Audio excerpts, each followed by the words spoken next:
Inano samane shateya. Maneni anane anano sarabaso ya. Eyayana niana no sade kasabadosa. Inano samano saye. Kingdom come, kingdom come, kingdom come, thy will be done. He's the life that flows from the throne of grace. True nobility in life is knowing the Lord and walking in His way. The most glorious pursuit of mankind is walking in God's image and likeness. It is our utmost desire that you will be richly blessed as you listen to this message from Living Scroll Ministry, aka It's the Bible Network. For more life-transforming messages, please visit www.livingscrollministry.org. He's the life that flows from the throne of grace. Please can you join me to celebrate my very wonderful brother, friend, and senior friend, Barrister Thomas Bakari.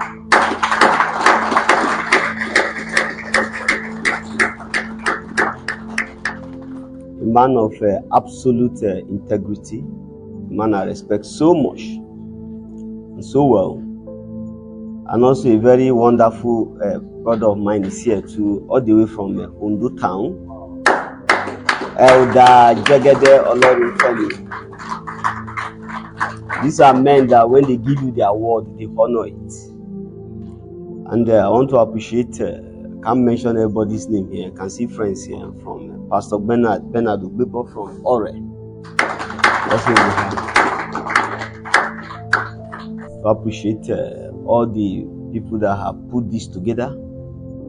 They have worked round the clock. Please can you join me to appreciate the team led by Bro Ruben Benjamin. Excellent work. These are men you can count on. You give them work, they deliver. No story. They work around the clock to deliver it. And his team too, we have Sharon and the wife, we have Solomon, we have Gift, we have Topper. Please, let me celebrate the entire team.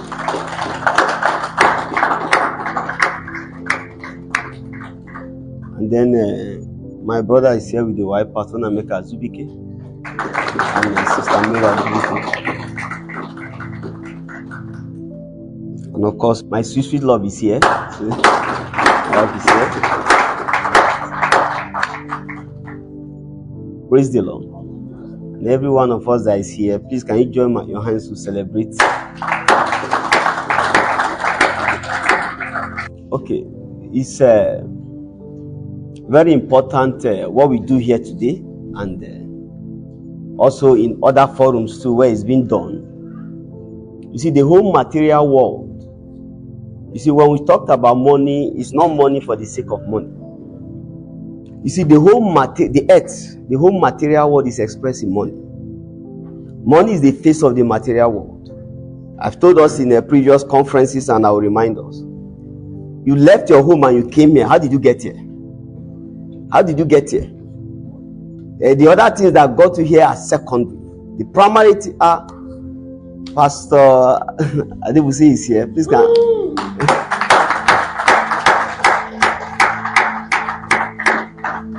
Please stand up, let them see you.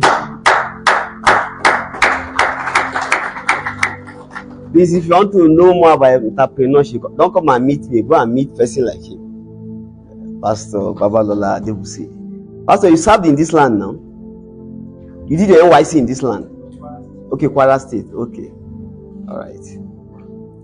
You see, the whole material world is expressing money. I say, how did you get here? To this venue right now, today, you got here with money. So money is now a bridge between us and whatever we do. Just anything you desire to do now, you have to pass through the medium of money. So money is not an option to anybody that is on earth today. You desire to send your children to school. How will you send them to school? Oh, you want to do things for your parents. You want to do things for your parents. You want to be a blessing to them. How do you do it? And then we gather here like this, and of course, in the things that we do, so that we can get to know how we can make money and then grow the money that we make. You see, I want to use the word wealth, and I've told us the meaning of wealth before. Another synonym for wealth is economic well-being. So I'm not. Everybody is not called to be rich. Everybody is not called to be wealthy. No, we are talking about having money enough for yourself. Feed yourself. You see, well-being. Feed yourself.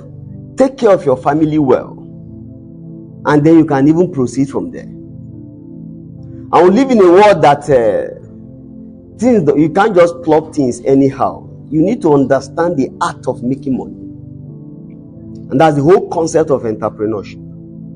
So the art of making money. You see, money is a global citizen. Money is accepted anywhere in the world. Let me give you an illustration, part of which I gave in the last sermon. If you land in Brazil today, you don't know anybody in Brazil. You just drop in Brazil today, you don't know anybody in Brazil, and you don't have money. How will you feel? Please, if there's a second mic, give it to somebody. As you are in Nigeria here, you've never been to Brazil before, they just take you from here now. You wake up and discover that you just discover yourself right now you are standing in Brazil. How will you feel? No money in your pocket, sir? Lost. This guy won't celebrate our elder. Now I give a second scenario. You just discover yourself, you just landed in Brazil today, and you have sufficient money. You have all the money you need in the world. You have sufficient money. How will you feel? Let's start with the same elder that answered before we give somebody else. Let's start with our elder. How will you feel? You have sufficient money. I say the opposite of lost is found.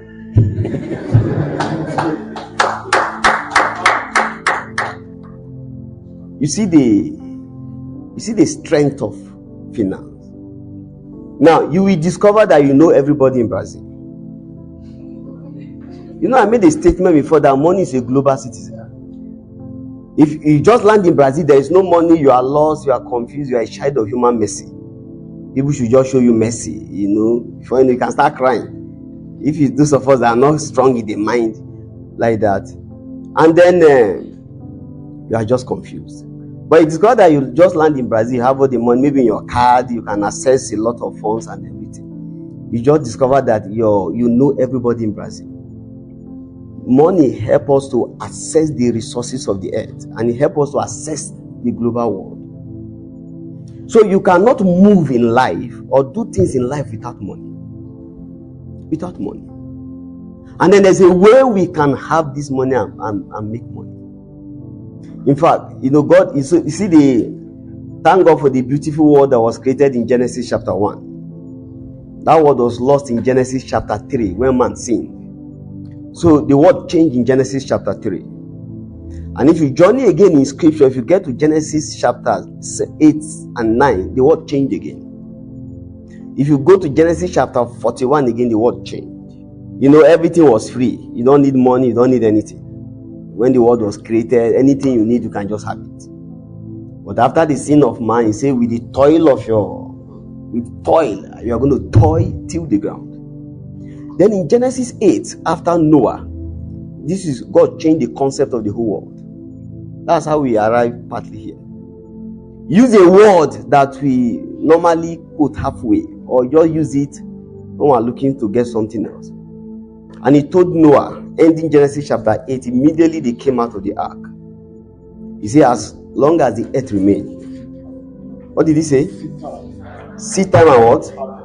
So if you are going to feed, he gave the earth to man free before everything was free. But now for you to going to eat from this earth, it has to be a product of harvest. It has to be a product of productivity. It has to be production. So you don't just quote it and say seed time and harvest, just give offering. He's changed the concept of everything. That's why he said seed time and harvest what? Remain. Cold and what?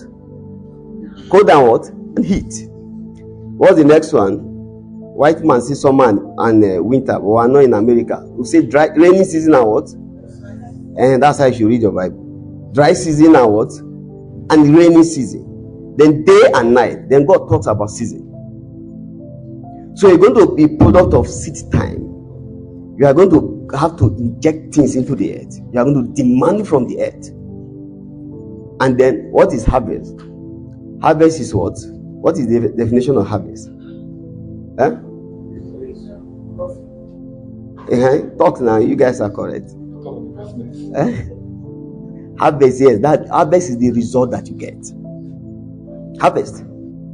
So if you are going to be eating, you are going to have anything on earth, it's going to be a product of harvest.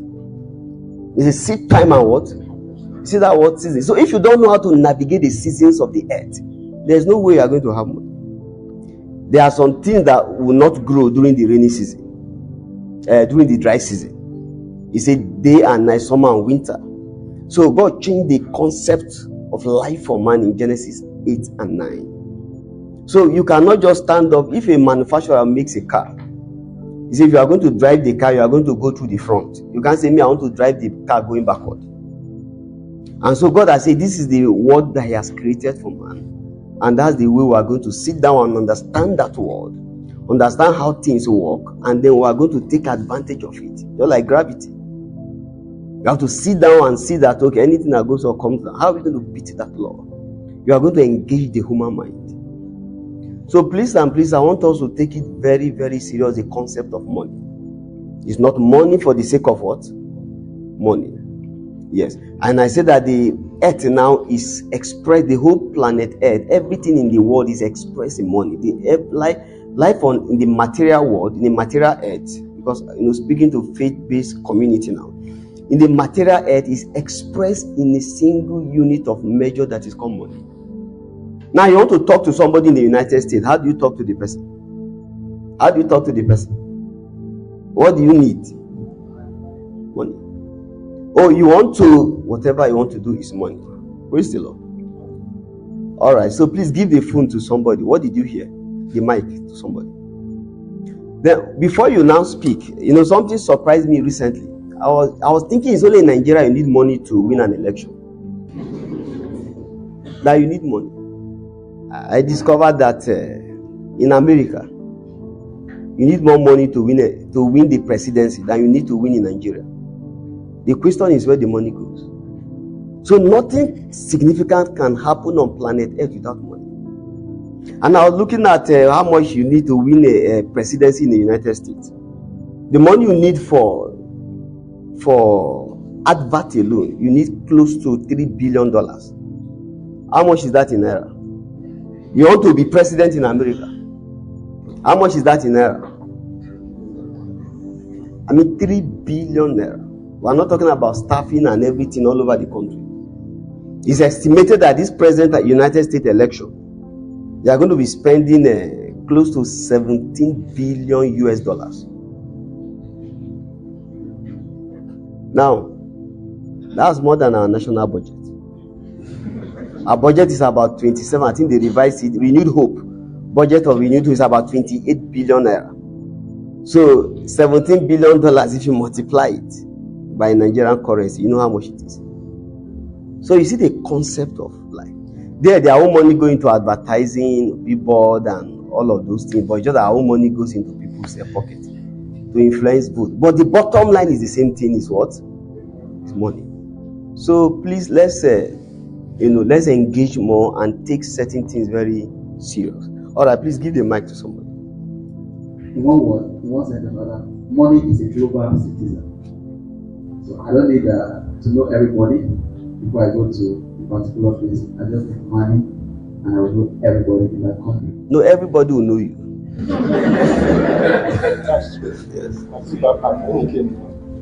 Yes. All right, somebody else. Yeah, I'll just quickly talk about the seed and harvest time. We need to understand that seed and harvest time will always continue, in the sense that seed time is the time for investment, it's the time for working, the time for production, while the harvest time is the return on investment. Now that's the way we make money. If money is a global citizen, we must learn the act of making the money, and the act is through the seed and harvest process. Thank you. All right, thank you. Okay, one more person. So what a man can do, a woman can do better. It's only the guys that are talking. Where are the ladies in the house? Thank you very much, sir. I think this is another season again, personally for me to expound and go again. One of the things again I've just learned from this little introduction is, like you've all said, one is a general citizen, and also again there are several limitations to everyone's endeavor without the force of money. Like so many dreams have been aborted and all of that, just as a result of lack of this money. And so we need money to live well and to serve God well. Thank you, sir. You're welcome. Okay. Good morning, all. Okay. I think I'll just wrap all you have just said. Okay. Ecclesiastes 10:19. Money answered all. Thank you, sir. Okay, one more person, then we just move. Praise the Lord. I see money in this aspect as husband. Yes. Let me ask myself.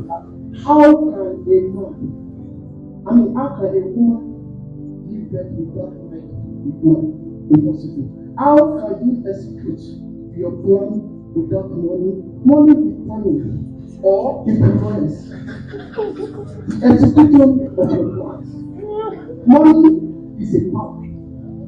An idea can do money, but money is a power. Without money, idea cannot be executed. And without idea, money cannot go. It's like husband and wife. Jesus Christ is everything. I have something in me, something embedded in me. Without this money, how can I execute it? See, I see as Pastor said, money is a global citizen.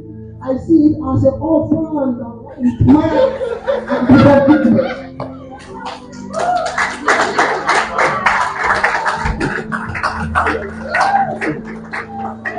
Okay. You see why we are starting like this? It's just to get us to accept money. To accept money. You see, talking to people of a faith-based community about money, I discovered that it's very, very difficult. Now, as you are talking, one scripture is flying in the head. There are songs that we are singing. This word is not my own. What shall it profit a man to gain the whole world and then what? And lose his soul. That's why I'm trying to draw a link between what money is, the face of the material world. God gave the earth for man to use the earth, but right now, because of the fall in Genesis 3, you can't use that same earth without money. You see the connection? You know, He gave you the earth, and God expects you to use the earth, but because of the fall of man, the world changed in Genesis 3. And I told you the world also changing after the flood of Noah. Now you can't use the same word now without what? Money. You see, faith is the beauty of the human soul. But faith wrongly understood and misrepresented can make us very, very what? Dangerous and irresponsible. Should I take it again? I say faith is the beauty of the human soul. But faith wrongly understood and misinterpreted can make us very, very dangerous and irresponsible. Most of the killings going on in Nigeria, they are faith-based killing. Faith. So faith can make us a wellspring of life. But if we don't understand it well, you can be very, very dangerous and irresponsible. Lady once called me, I mentioned in the last summit, I'll say it again. She needed money to feed like that over the years. You see, her husband is always in the house praying. And if you dare talk, you say that I'm serving God, you are a devil. So please, we must get this and get it well. And that's how we're starting by way of this introduction. And I want to drop a shocker here. When we talk about power and influence, money, has a quicker influence on earth than God in the majority of the people. And should I take it again? You heard me well. Said money has what? A quicker what? Influence on people than what? Than God. Is it more powerful? It is not. It is not. When it comes to do things for God, people will drag their feet. But introduce money, they do it with the whole of their heart. Some of you now, they ask you that if you don't sleep every night now, from beginning of the year to the end of the year, you sleep will not enter your eyes 6 p.m. at night to 6 p.m. the following day. And by December 31st, if you can do it by the next new year, they are going to give you $1 million.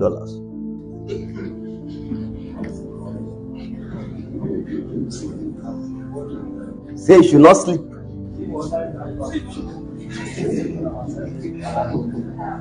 So you can be sleeping in the afternoon, you say sleep, but it's not as if you not sleep. You can sleep, but this period, 6 p.m. in the evening to 6 a.m. in the morning, you don't sleep.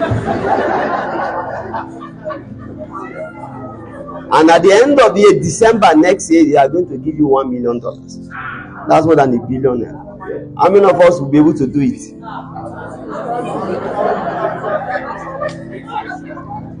God will come and meet you. I want you to be praying in the night. Not every night, just pray the night. At least two nights in a week or something, like maybe pray, spend time with me.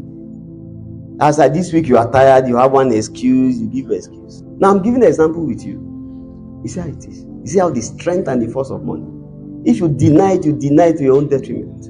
So we're not here to love money. We're here to see to know money for what it is. And learn the wisdom and gain the mastery to have mastery over money. For you to have wealth, you must have mastery over the art of making money. Mastery. Are we together so far? So let's proceed further. Where do you make money? 2 places. There are 2 places you make money.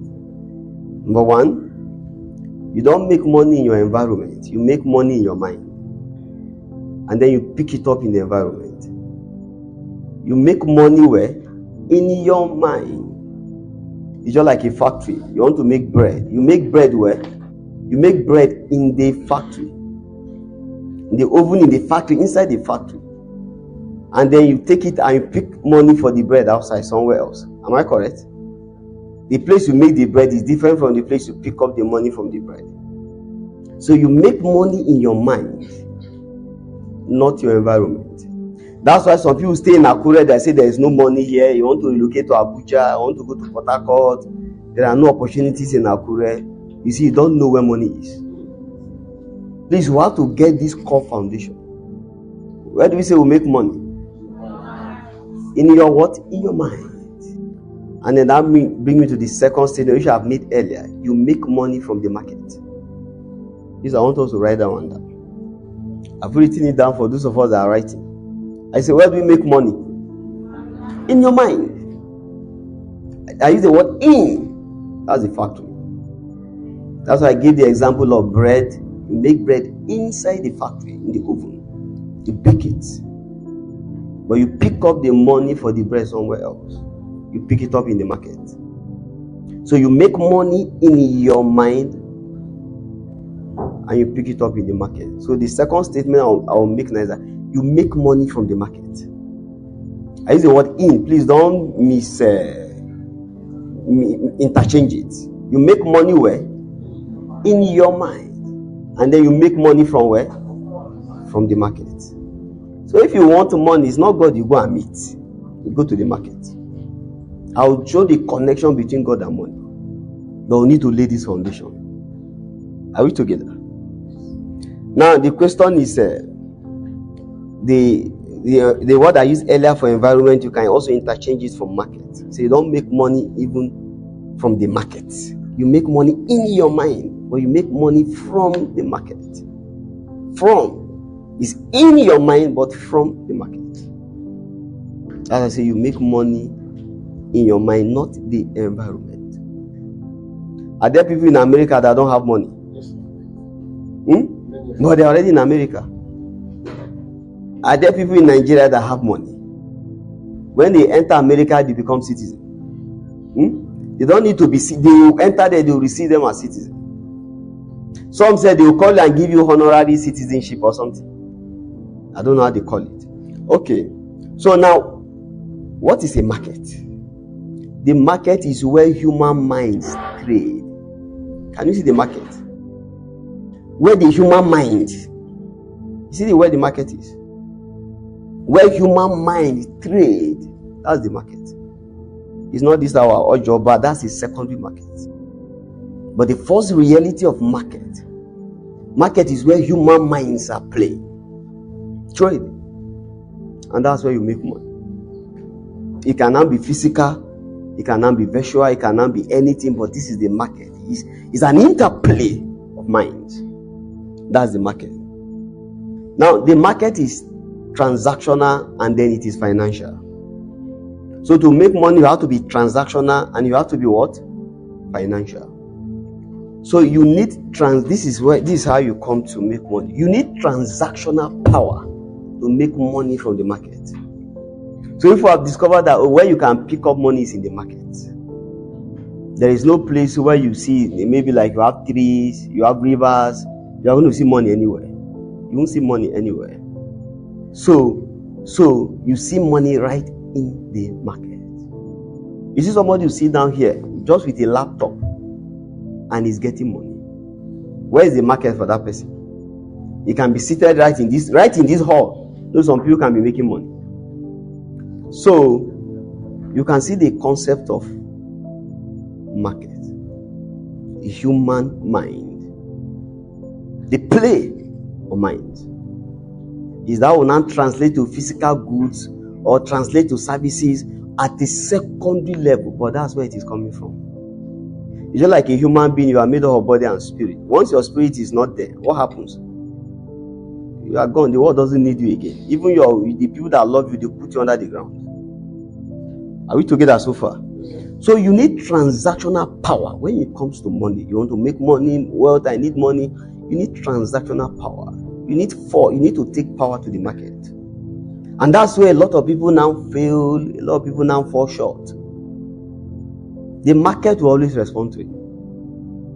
So this is where we'll talk about the concept of mastery. Gain mastery at what you do. These are the powers you take to the market. Creative solutions. We talk about innovation. You talk about skill. You talk about taking things into the market. The market will respond. I take it again. If you want money, you need transactional power. You go to market with transactional power. The market will respond to you. It now depends on the kind of market that you are engaged in and then you are doing business in. I talk about mastery, creativity, innovation, and then we'll see more. So the more control you have in the transactional market, the more money you will have off the market. You see the word control? You have to control. You have to have a measure of control in the market. Whatever profession you are doing. Some people say it's into real estate. Or some say they are into basically real estate here. Then another person says, okay, me I sell drugs. I'm into pharmaceutical stuff. The more control you have you have your market. The market differs. So the more control you have in that market, the more money you have. You need power in the market. Visible and tangible power. You see somebody who came out and just make a product. Everybody I just accept that product, they love that product. Overnight the person is a billionaire. Look at the days of COVID. How many people knew about MixLR, Zoom or stuff like that? I know we use MixLR. Do you know the people that made it? They don't need to know your name.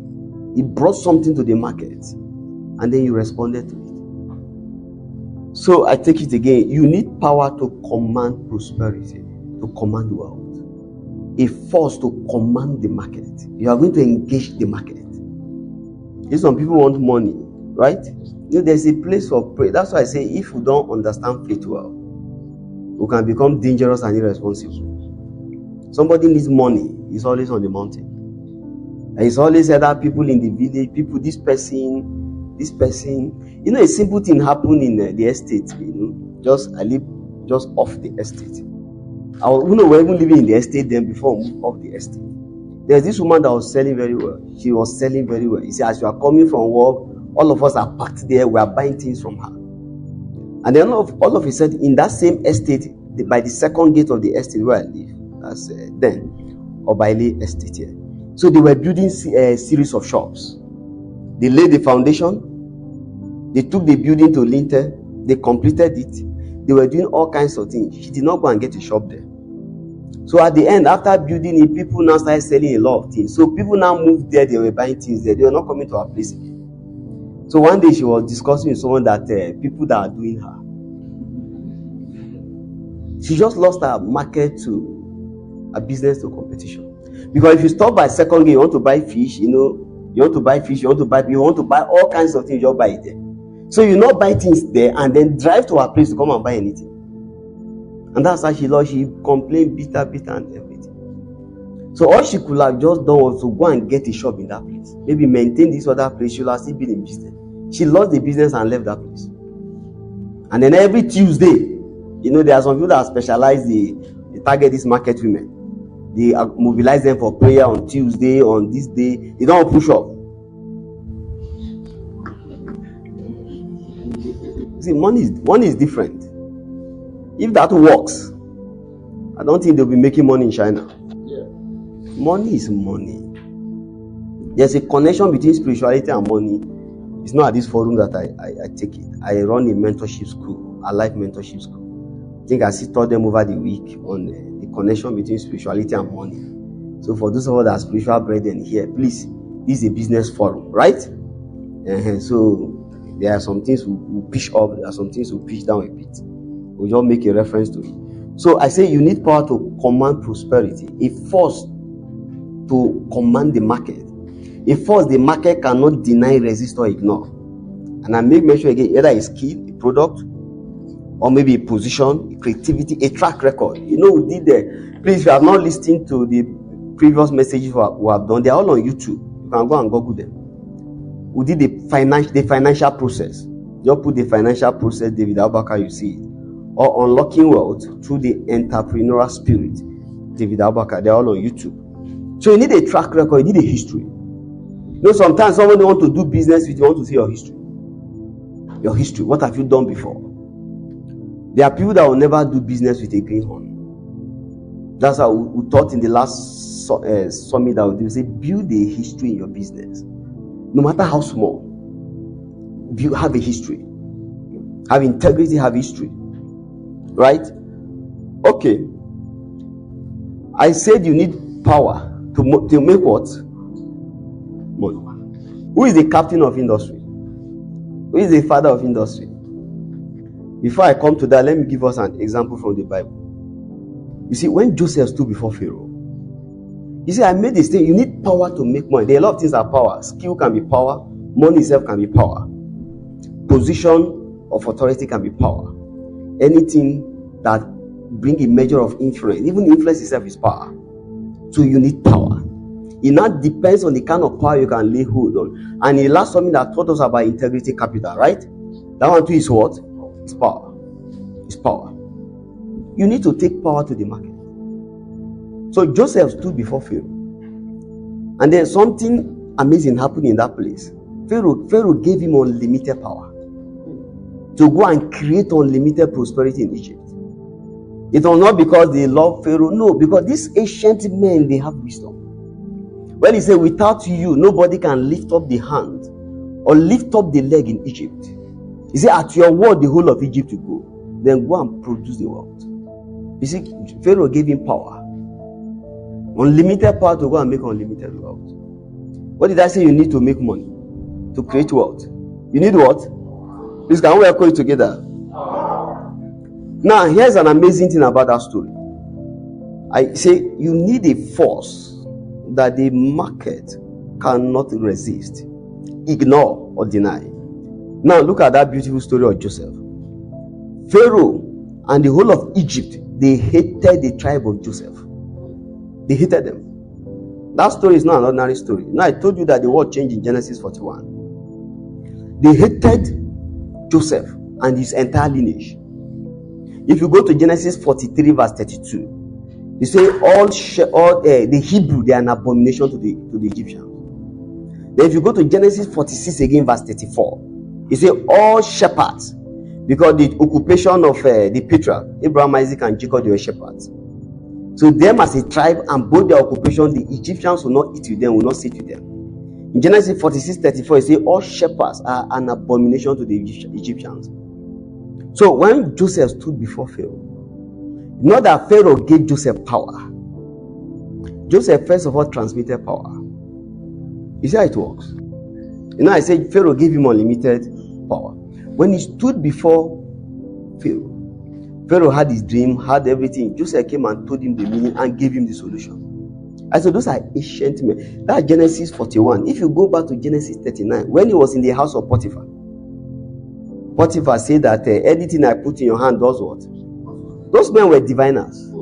They use divination. If you want to do business, if you want to work, you have to be spiritual. You will not last long. I'll say that and I'll drop it there. You have to be what? Spiritual. Yes. All those men that rule, they govern by divination. Laban, remember when Jacob went to the house of Laban? You know what he told him?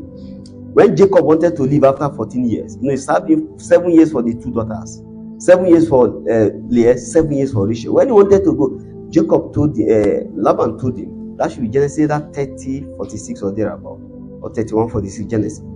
He said, I have understood by divination. Those men were diviners. How the Potiphar knew that Joseph, anything they put in his hand would prosper? Those guys are diviners. They are sorcerers. Money. The devil does not come to you directly. He comes through. He knows he's more effective when he comes through money. Money in the hand of the evil of the evil one to his unlimited power. That's why I say you can't serve God and who? Is it Satan? They say. Is it Satan? It's Mammon. That's the influence on earth, Mammon. When they betrayed Jesus Christ, what did the devil use? What did he use? He was money. All those soldiers there that he said bribe them. They bribed the soldier. When they saw that there was resurrection, he bribed soldiers to quiet what? To deny the resurrection. Are we together so far? Yes.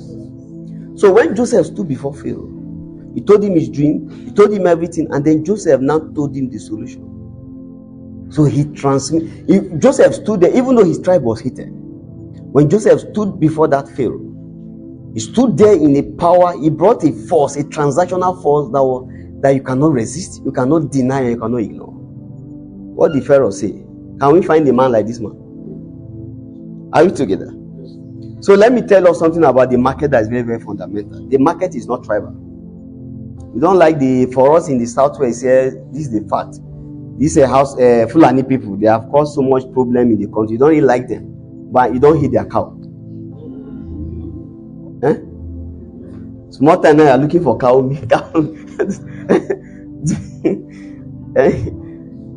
you hate their cow? No, you know that this issue. Herdsmen. They say let's not buy their cow now. Did you succeed? Or let's not buy their tomato. The market is not tribal. The market is not sentimental. The market does not know race. This white man, black man.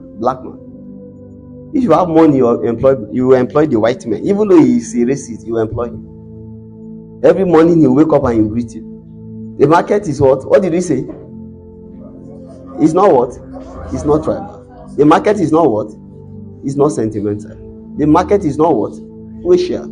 The market is not discriminatory. And the market has zero emotion. You want to take emotion to the market. Maybe you live and have no money in your pocket. You want to go and get meat. Or you want to go and get maybe rice. You want to go and take emotion there. What do you take to the market? You see the market. So when people complain, this one, that one, I'm not doing well, it's a lie. It's a lie. Maybe because I'm living in Southwest, because I'm not Yoruba, people are not patronizing me. Because I am not from this country, because I'm from Ghana. Nigerians are not buying things from Ghana. So the market is transactional, responds strongly to value through the forces of demand and supply. So this is the question I want to ask you. What do you have for the market? Oh, you want to say you have a boutique. I want to sell clothes. I'm into fashion designing. I'm into this one. I'm into I said cosmetics. Or what else again? I'm into into real estate. You understand? So I'm into this, I'm into that. Whatever you are inside, I say, what do you bring to the market? Does the market will respond to you? It doesn't know white. It doesn't know what? Black. It knows value. So there are things that that the market loves. I've mentioned them in passing, but I want to repeat them again. There's because there's power in repetition. Number one, solution. The things that the market loves. Where do I say you make money? You make money from where? On the market. You take solution to the market. You take innovation to the market. Take creativity to the market. Take mastery to the market. Everybody is cooking in this AKURE. But if you have gained mastery in that one cooking, that people eat your food, they'll come back the following day. If you set up your shop today, you will make money. When they taste your jollof rice, they'll come back. That's what we call mastery. This common thing that everybody do, you will add mastery to your own. It's not everybody that plays football. It's not everybody that plays football. All the footballers. It's not all of them that play football. But there are some people that are masters of football. When they put the ball on their feet, people like, please give me their names. Those ones are gone and those are old school already. Who are the current people? Okay, Vinicius Junior, right? Mbappe, who again? So if you hear now, stand up now and play as well as Mbappe, how will you be?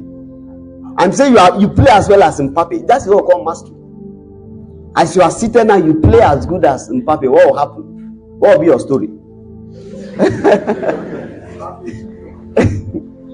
You see the concept of mastery. When you are exceedingly good at what you do. When you make a dress and somebody puts it on, say, who made this dress? I followed my wife to so many tailor shops. Because this your dress is so fine. Oh, my tailor is in so place. We'll go there. Or maybe another place. Where are the places we even go yourself? Different places in town sometimes for tailoring. Because this one is very good. But by the time we go there, the person does not deliver on time. We'll change course again. We'll go to another place. But we went there because she saw the product. You see how money comes. Now that person is good, but the person lacks something. What does the person lack? You see, integrity. And the person is building a poor what? A poor what? History. You know the two things we talked about under the financial process. There we say that you should pass the integrity test. How many times? Pass the integrity test once and pass it at the first instance. God will forgive you, but the market will not forgive you. Because in business, you are not dealing with God, you are dealing with men. You are dealing with the market. So that place is a no-no. It's a no-no. If it means for you to sell everything you have so that you preserve your integrity, go and do it. You have a car. You are driving a car. You sell that car so that your integrity will be stainless. Sell it off. These are things we need to understand in the business world. Go the extra mile because you are building a history. Why do you put your money in the bank? Because you know you'll meet your money tomorrow. That's it. All right. Okay, what did you mention? Solution, innovation, creativity, mastery, right? Brand. You know, the market sometimes can just be tired. You remember this product, McLean? They refuse to what? To brand. Sometimes you just do brand. The same product. You may just add color inside. You know, the thing is white like this. And the thing is hard. It's like metal. Those days, if you use McLean those days, the market just get tired. You see where branding comes in? Brand. You see why the same company will offer different products. Look at Toyota. They will do Camry. Which other one again? They will do Lexus. They will do this one. You will be buying, you may not even know it's Toyota. They give you different options in the market so that to survive. Because you know why? The market is highly competitive. Somebody will stand up and push you out. No, I say it's not emotional. Yes. It's not emotional. And the market is not friendly. It's a place where crocodile eat crocodile. You have to have a very thick skin. One innovation, you are out of the market. So that's why you keep innovating. You keep doing the same thing you do, but do it differently. Somebody is sewing. Just I told you, go and see how they sew in Rwanda. If you go online, you see it. You understand? Go and pick like 100 countries. It's a lot of work.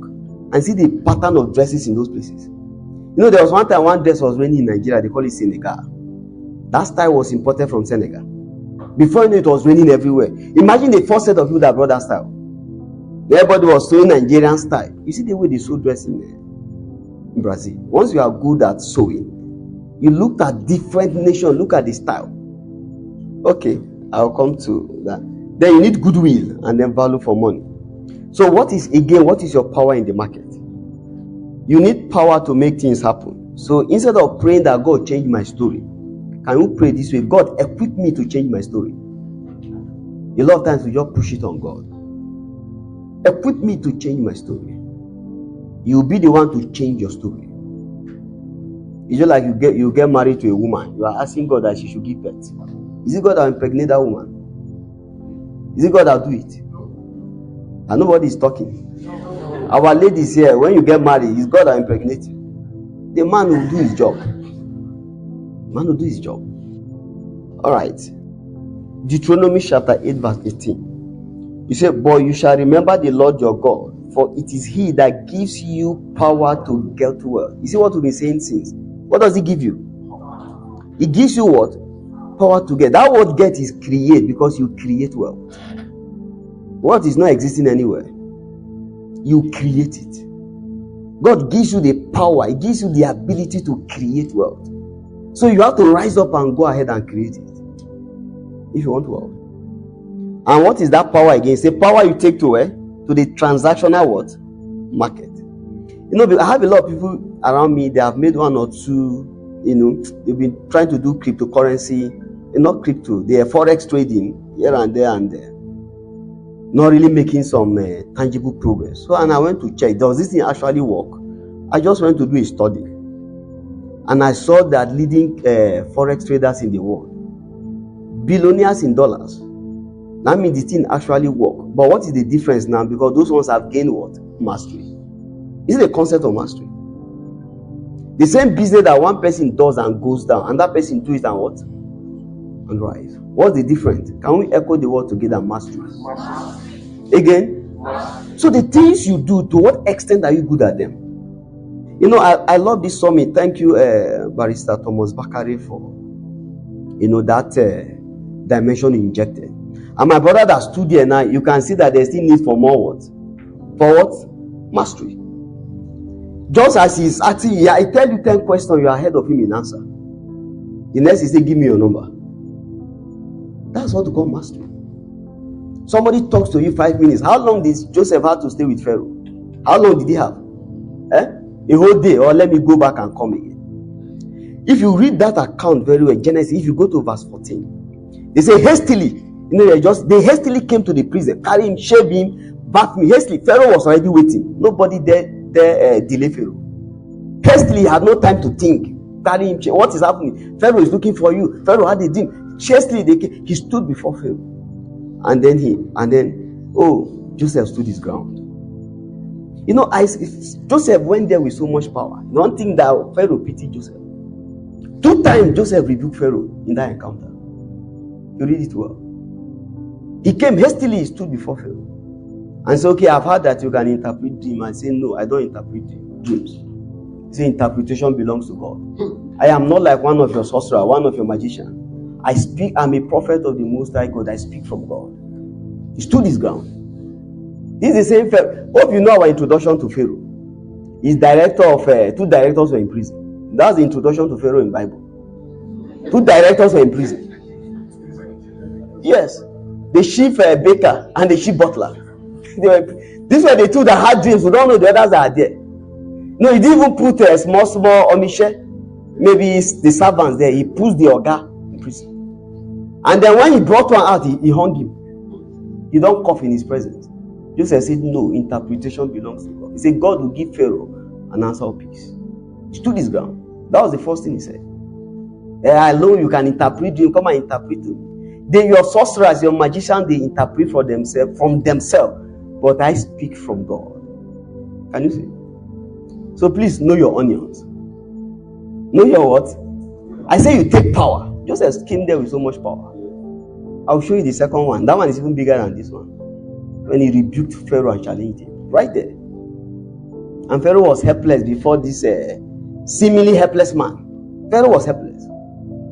Alright. Can we continue? I say power. You need power to create wealth. And I say, what is that power? Transactional what? Power. You need power you take to the transactional market. Wealth comes from the market. I echo it again. Wealth comes from where? From somebody wants money and he doesn't have a market. Does not even know the market to play. So you create wealth in your mind and pick it off in the market. And where there is no market, create one. We have taken it to a higher pitch.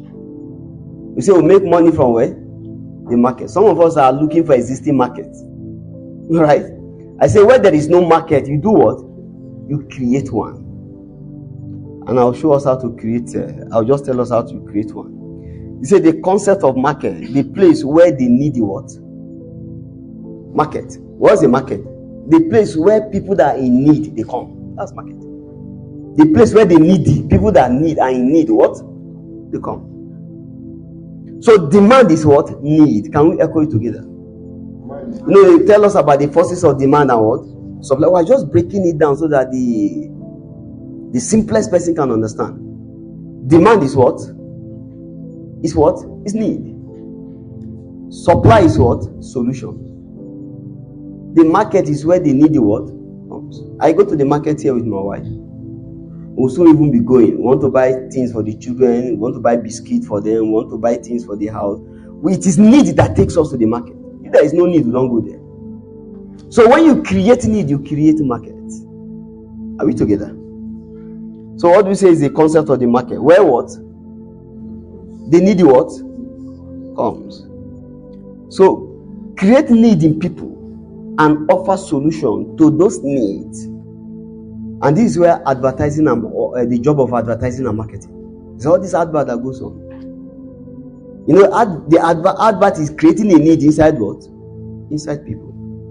That's why I see sometimes they want to market things. They now go to children's school now. They take it to their school, children's school. By the time they come and start disturbing in the house, Mommy, I don't want Milo again. I want Bonvita. Because they have gone to their school. They are creating need. You create need. That's the concept of market. Market. Create need in what? In people. And I say advertising and market. You say advert. They will create a need and then they will give you the solution. You then offer the solution. So I ask us again, what is the power you bring to the market? I'm using the force of repetition so that it can sink in. I say a product is skill. You're bringing history. You are bringing mastery, resourcefulness, a position. You know, there are some people that are very, very resourceful. Oh, I want you to help me do this. I want you to do this. I want you to do that. There was someone recently that was taken to, someone got a very high position and they took the person to be his PA. And what was, he said the person was very, very resourceful. He said people around him were saying, please take this person, take this person. He was very, very resourceful. So you don't need to have special intelligence. It depends on your area of strength. He was always around that boss. He's a top politician in Ondo State. I don't want to mention it. And got a federal appointment with this government. And when he got that appointment, people were asking, who will you take as your PA? He said, let me take this boy. You know, when he took this boy as his PA, just PA, the boy has sent two of his siblings to abroad to go and school. He got scholarship for one, got the sister job. He has changed the economy of his family by being a resourceful person. He knows that the boss can bank on him. Some of us, we are neither here nor what. They are just being a resourceful person. Oh, take my car to the mechanic. He takes it there. Oh, do this for me. Do this. It was just resourceful. So it's a whole lot. The power you take to the market. It's a whole lot. So it depends on your area. And then when you do it well. The response of the market to you determine your financial journey to wealth. Again, market is impersonal. It doesn't respond to people. It responds to the laws governing supply and what? Demand. You have something to offer to be paid for. Now, let me go to the father of industry. Who is the father of industry? Joseph. Yes, you heard me well. Who did I say? Joseph. I will explain. This is our modern industrialization, modern economy is built on Joseph. I will show you us right through from the scripture. And you ask me how. I say Joseph changed the face of power and economics on earth. Pharaoh had his dream. He called Joseph to interpret, not provide solution. Just interpret, tell me the meaning of the dream. Just tell me the meaning of the dream. Now, let's go. Joseph had the dream from Pharaoh. He understood the dream.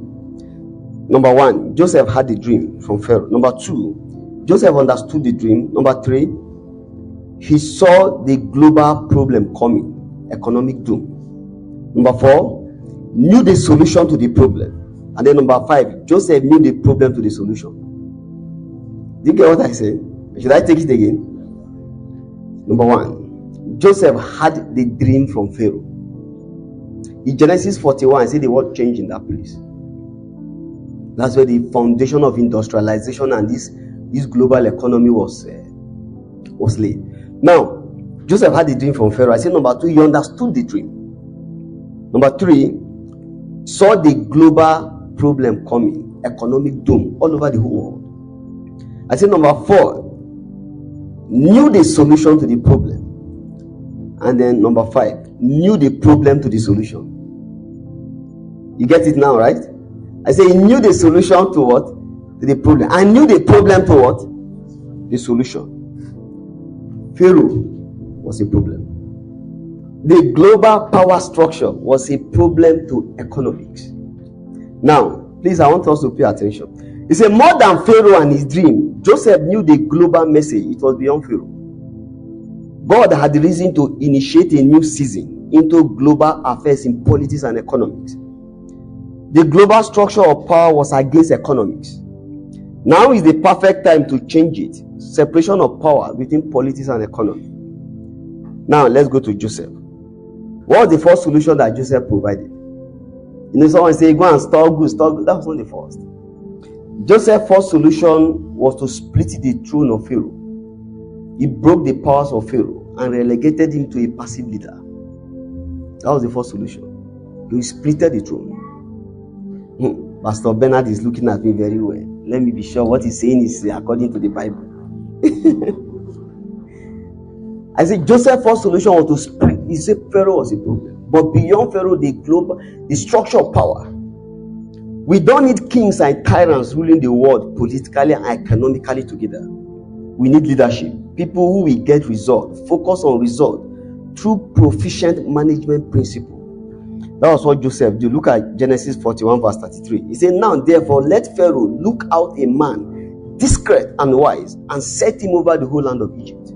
Egypt need a new ruler. You know those kings and tyrants, they are not accountable. Whether people things are going well, it's not going well. So he splitted the throne. You know, today I have prime minister, president. He separated the economies from power, politics. So you don't have tyrant. The same Pharaoh that controls the economy. That's why the butler, the baker, you misbehave, put inside prison. Even if you are bringing an idea that is different from his idea, you are in trouble. Now, you see, that was the first solution that Joseph created. The first thing he told Pharaoh, he said, let my Lord look a man discreet and what? And wise, and put him ahead of the whole land of Egypt. That was the second confrontation I was talking about. You are telling Pharaoh that he needs another what? Ruler that will be in charge of the whole of what? Then what will happen to me? If that man got angry at that spot, you'll have beheaded him. To hell with you and your dream. He said, look at a man discreet and wise and set him over the land of what? Egypt. Pharaoh had princes.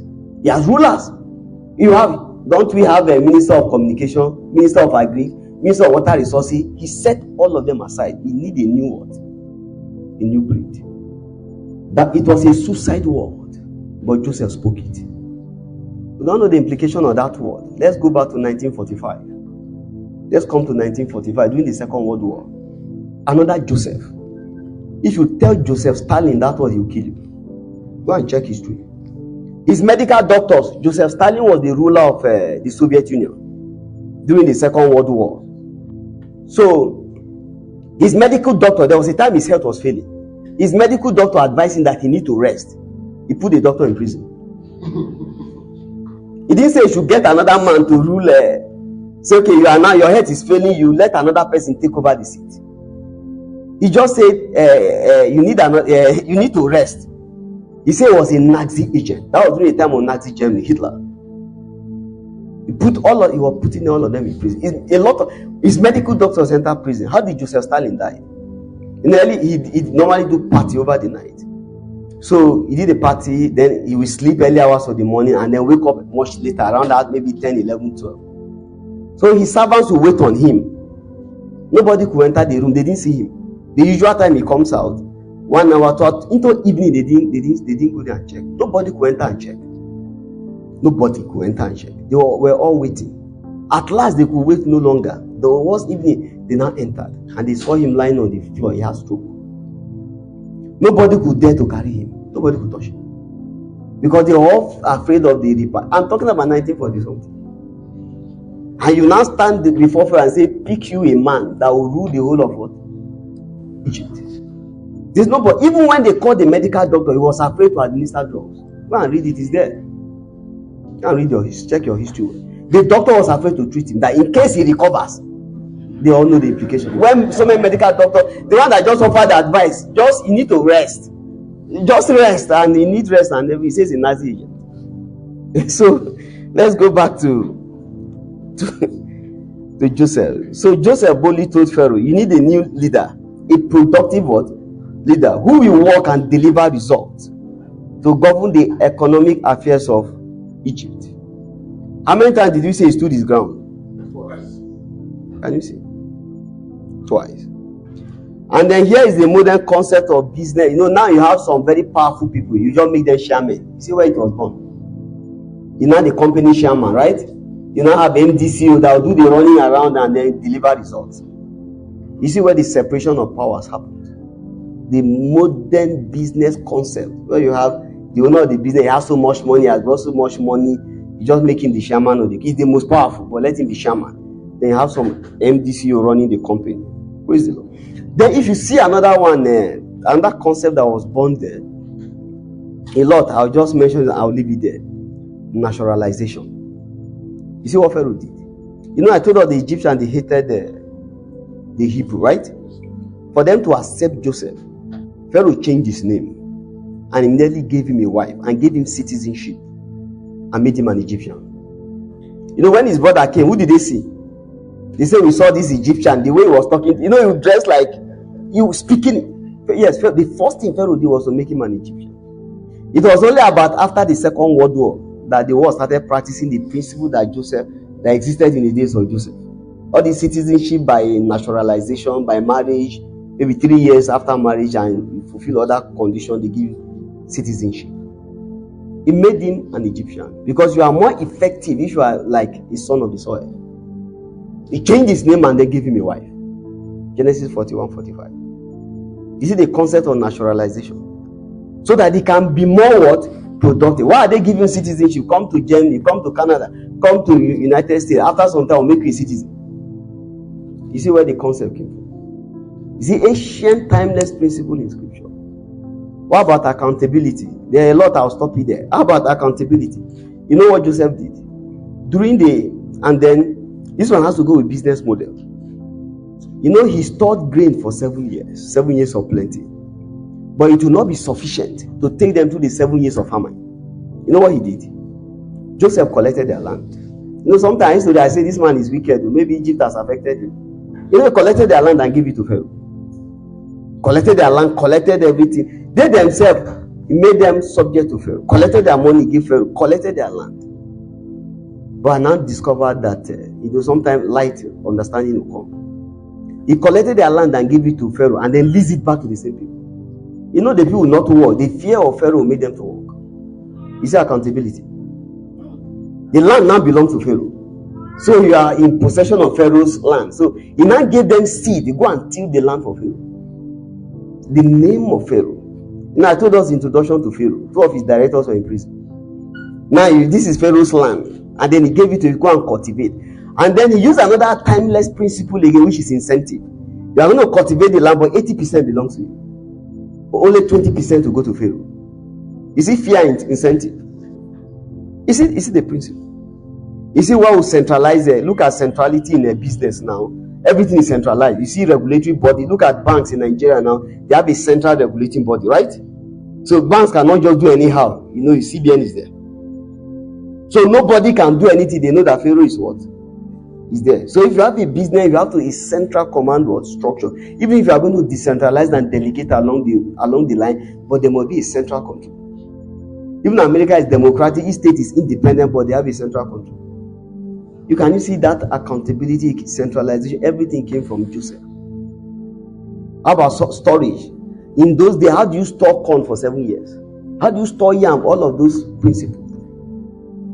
So if you know any other person that is the modern day father of industry, you can say, but I've just told you it's Joseph. Separated economy. Nigeria now, you see, economists and politics, they are meshed together. But if you go to all this Western world, they separated them. They see that they create a enabling environment for industry to fly. That's what we call capitalism, America, UK. But Nigeria, you know, the president controls everything. You see, why are not making progress?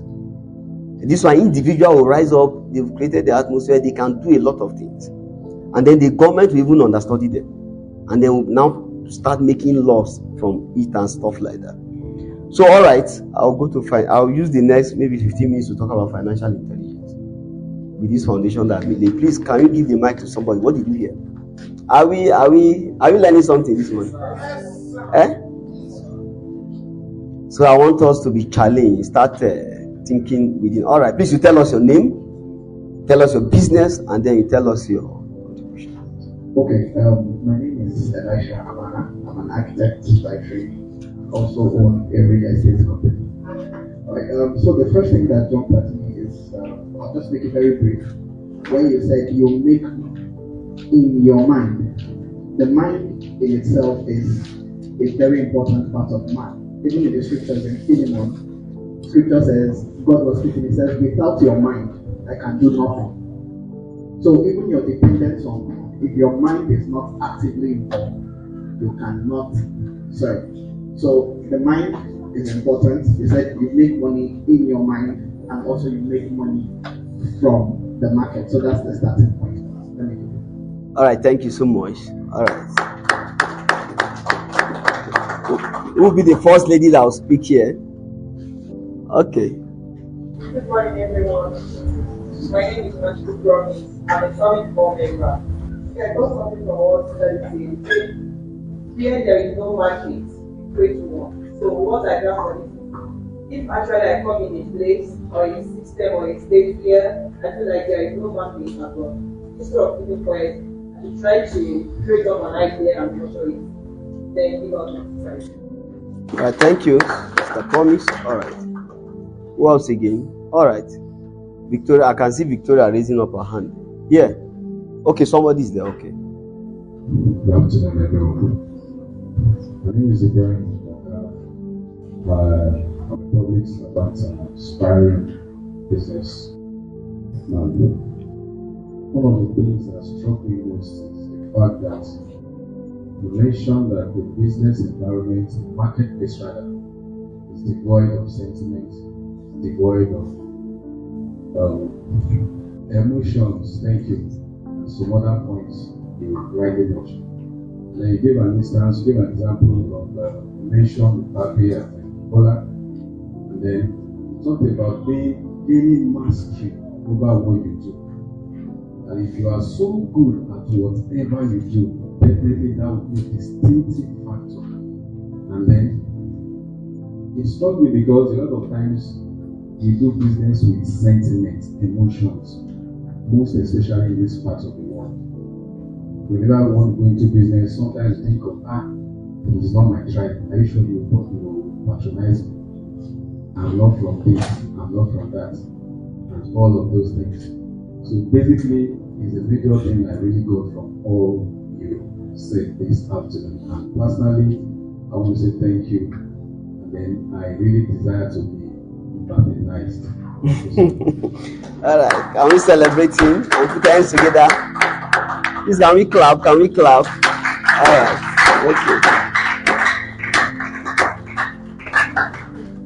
Thank you so much. My name is AKURE Olawale. I'm a banker. I'm an artist. Quickly, I just say two things. Even God, to help Abraham, said, lift up your eyes. As far as you can see, I have given to you. That's how powerful our mind can be.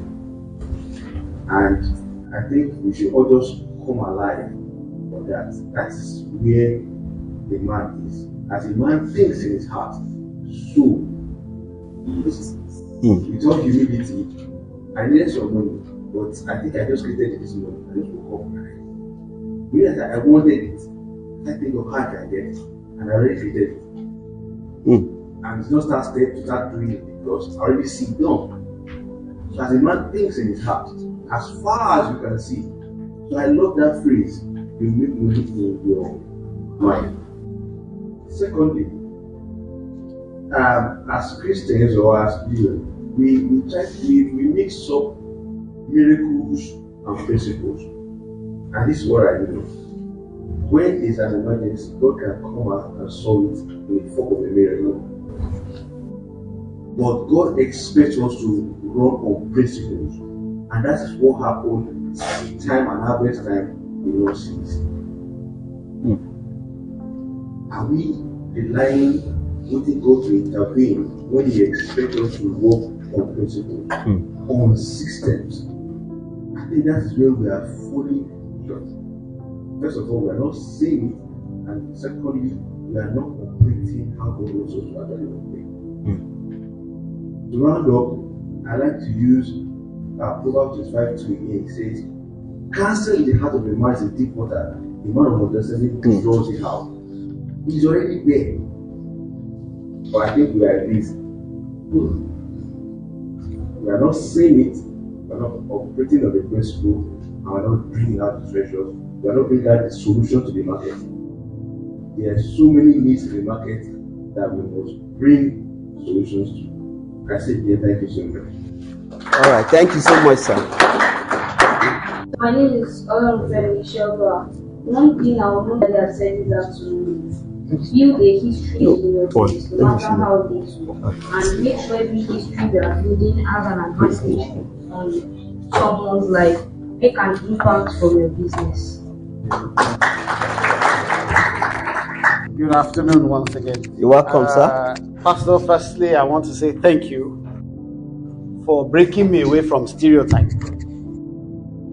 I think Pastor will agree with me. I'm one of those people who always waits on government. Government have not provided light. They have not provided route. And so I can't start. I can't do anything. But I think over time, interfacing with him, I've been able to break away from that. I want to appreciate you because you brought it up again in this training. Do not wait on government. Instead, look up to God and then exhibit what He has placed inside you. I want to also say, I was not in the first two streams, but thank God for the opportunity to come here. I've been able to pick up something from the past, and that is the fact that my integrity must be top-notch. I must get it the first time, and then as a result of that, build a history. Thank you very much. All right, thank you so much.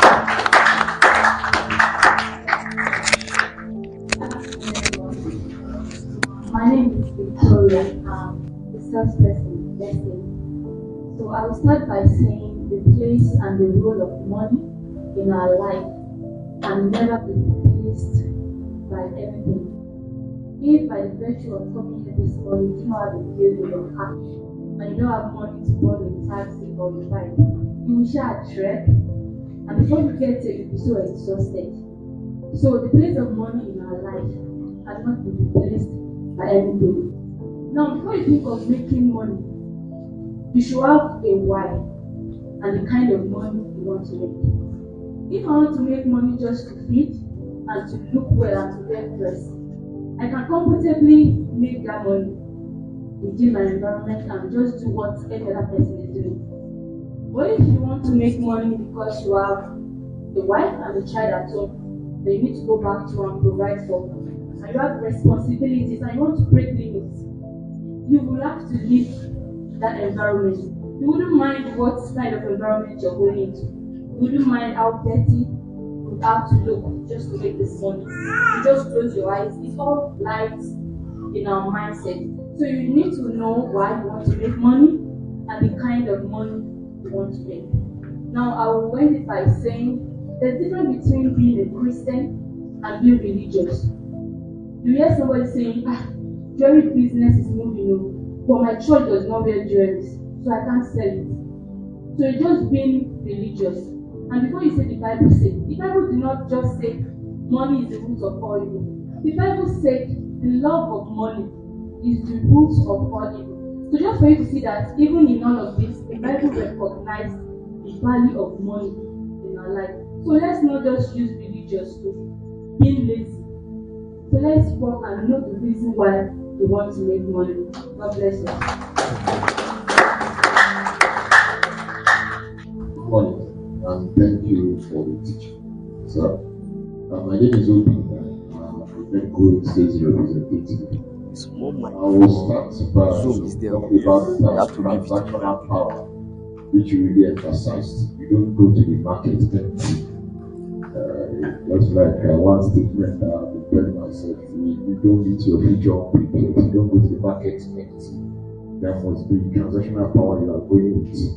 Just like the captain of industry we talked about with Joseph, he didn't go with. He had the skill of discernment, interpretation of the dreams, and how to provide solutions. So that transactional power is key, and it could be skills like we talked about. It could be resourceful and all of that. I also want to stress on productivity, where you talked about Deuteronomy verse 18, that God gave us power to create wealth. I had a mentor said the force of diligence is going to help you have the realization of this scripture to chapter 52 that says when I say there's a casting down, we are going to see there's a lifting of it. Before then, I used to see the scripture as I have to be very spiritual. You have to pray. I think this thing responds to prayer, but I was telling me it responds to the force of diligence. So when you were doing the talk, I understood it more deeply because it's not just God answering prayer; it's just giving you that power to be productive. It's in the course of being productive that when others are saying that it's a lift, they're casting down. You will say there is waiting for it. So it's not just being prayerful, you must translate whatsoever you're getting the place of prayer to spirit. Thank you. Let us be able they continue their process about the increase of salary. Do you know how much the government will suffer with?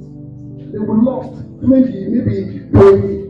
So I want everyone to know it that the average people that we are seeing every day on the street, they hold our weight. But what do you produce today? The product that you produce, and it's not that they want other people products, they want alternative. People that be eating gari because of this, you can think of what else can help you to these people that will look at the gift. Now, for example, there is cassava gari. Why don't you think of potato gari? Yes.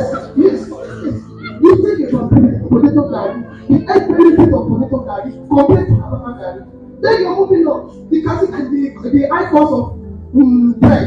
Why don't you think of potato flour and convert it to something else? See, in Nigeria, it's not that we are not embedded with good idea, but our mentality of entitlement is what brings us down. You understand? It is high time we tax our brain to think right. To think right and to do something new in the market that people can demand. Easy. Okay, because if you know the product that you can bring to the market, except in maybe Google or Popcorn or all these things, if you bring it to the market, you will see that people will demand that. No, I want this, that, I want this, everybody will eat it. Nobody will eat it, everybody will eat it. It is your product. You need to think what you can bring to the market. And if one of us here now are producing the same thing, we cannot meet up with the market. Thank you. Okay. I think one more person. Alright, good afternoon. Okay, good afternoon everyone. Alright, my name is Mrs. Fulby Broderick. I'm a baker. Yes, I'm a baker and also a pastry maker. Alright, so there are two things that really struck me through this meeting. So the first thing I'd like to mention is mastery. You know, the fact that most of us are Christians here is what gives me great joy. You know, there's a place of prayer and there's also a place of mastery. There's a place of prayer and there's also a place of diligence. I just want to give an example of something that happened to me through my baking experience. So there are times when I maybe let me just use small chops now. Then maybe I mistakenly had too much salt or too much Maggi. So after tasting, this is too much. What will I do then? You pray that God, and pray that as the customer eats this food, the salt will reduce, Maggi will reduce. You know, actually there are times it has worked. Okay, there are times it has worked. But then the Holy Ghost made me understand that auntie, you don't change this thing. It will not always work. It won't always work. So I learned the place of diligence. At times when people are complaining that this thing is not right. So you need to understand that okay, apart from praying, there's also a person I have to master my craft and understand, okay, I'm giving quality services and I have to have a definite place. So I've worked on that, and then it's also talking about the mastery, please know that okay, I need to work on that much more. Also, the second thing I'd like to talk about is integrity. Now I believe that time is a component of integrity, like meeting up to time, when they say content. So, and we talk about going out of your way, you know, to maintain your integrity. And it's really helped me to understand the fact that no matter what it costs, even if it costs me to, you know, order a boat and pay extra time, maybe the boat comes 10 minutes before, you know, going out of the way, making sure that my integrity is not tampered with. Because like I said, we have competition out there. When you start flaunting your timing and all of that, you have other people that are ready to jump into the project. So it just made me understand that okay, integrity is important, mastery is important, and I want to say a very big thank you for that. Okay. All right. So please let's keep it brief so that we can move. Good morning, boys. Okay, my name is John James. I'm a professional barber. Okay, my name is John James. I'm a professional barber. Okay, thank you. First of all, I'm saying this. Please, can we all clap for Daddy? Thank you so much. Okay, what I'm talking about is Daddy was talking about things the marketplace. We talk about mastery, innovation, skills, branding, resourcefulness, integrity, and innovation. But I just want to talk about mastery. Also, I want to talk about integrity on that different light. When I was sitting here, something struck me in my spirit, and it's I don't want to be religious, but at the same time, that's what struck my spirit. We're talking about mastery. Most times, most of us want to pray into mastery. Mastery is not something you pray into. Mastery is as a result of consistency, conscious consistency. Like the first speaker for me, she was mentioning that she was baking and she had to correct some of the things she was not doing right before. I tell you, if she keeps doing that thing without the consciousness that she has been doing something wrong, she won't get it right. But with the consciousness that she's doing something wrong, that there's a need to correct it, and she keeps on doing something differently to make it better every day, I tell you, it will get better. The Bible says the part of the righteous shines brighter and better. The perfect day. What it means is that the more you keep doing it, the more you get perfect. Then about integrity. Integrity also is bettered out of consistency. First off, some of us don't have integrity to ourselves. Sometimes you can tell yourself, I'll wake up by 8 o'clock. I'll do this by 9 o'clock. And when it's 9, you'll be like, I'll do it 10 o'clock. I want us to remove something from ourselves today, and that thing we must take from ourselves is procrastination. Procrastination is an hindrance to integrity and also an hindrance to mastery. Because sometimes you might want to learn something new, but because of procrastination, you're like, this is not needed now. Let me learn something else. Let me do this. And when we keep doing that, it will reduce our test of integrity and our potential to master something. Thank you so much. Good morning, sir. I'm Osuya Sondiano. I'm a pastor. I just want to talk about Joseph. He said something that Joseph had an influence over Pharaoh. And to me, as a pastor, I think you may not have everything, but you must work on influence. Because influence, everyone, he said something, he said that nobody is born empty, that you have something to offer the market. So we all may not be in the same shoe, but you just have to work on your influence and master it, the key, and what God has given to you. If you can't go to the market can come for you. Because Joseph was sorted that for, and eventually find himself in the economy. Thank you so much, sir. You're welcome, sir. Thank you so much, sir. You're welcome, sir. I would love to say something about the power of the mind, which is very, very, very important. And the Bible did not give us something last week. I want to say something. I came to AKURE to say, my name is Oladeji Babalola, and I'm the team lead at Mobile Trains Limited. So while the service was about to end, I've been hearing some of our colleagues, some of them might be getting employment back then. And some of us were to send some of our notes back home.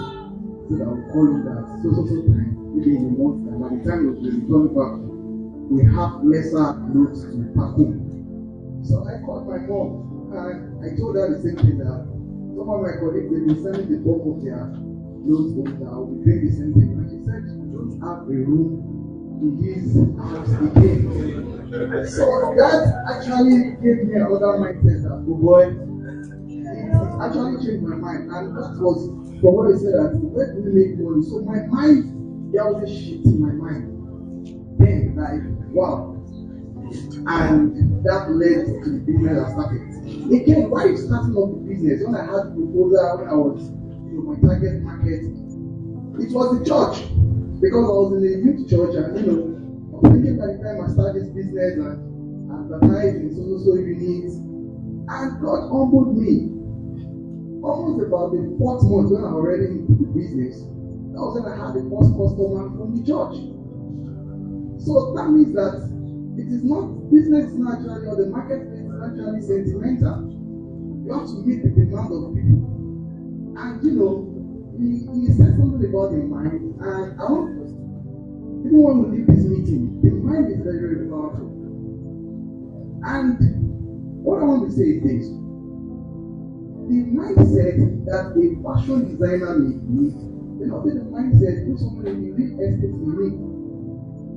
And it boils down to the place of mastery now. See, and I can't think the Bible told us about when David wanted to, when they got to the place of fight, when they were actually about to engage each other. The Bible said David ran towards the battle line.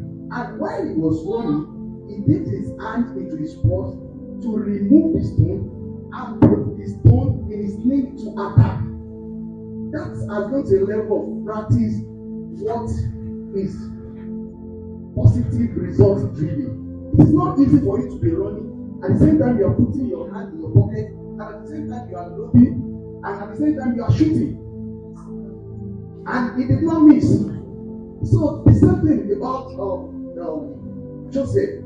The Bible did not say probably he has done machine learning or data analysis and he has known, okay, these are the number of people. And in Yoruba, when you talk about Joseph, when you say your name is Joseph, you think you are halala. But no one is halala means the dreamer. But no one is saying a competent the management principles that actually put in place. And if it was for people in the place of the dream, I think a lot of people should be the Joseph of this generation. But everything does not happen in the dream. It happens in the place of mastery, consistent learning what has been working, what we can improve, and how best to do it. So that is my solution. Thank you.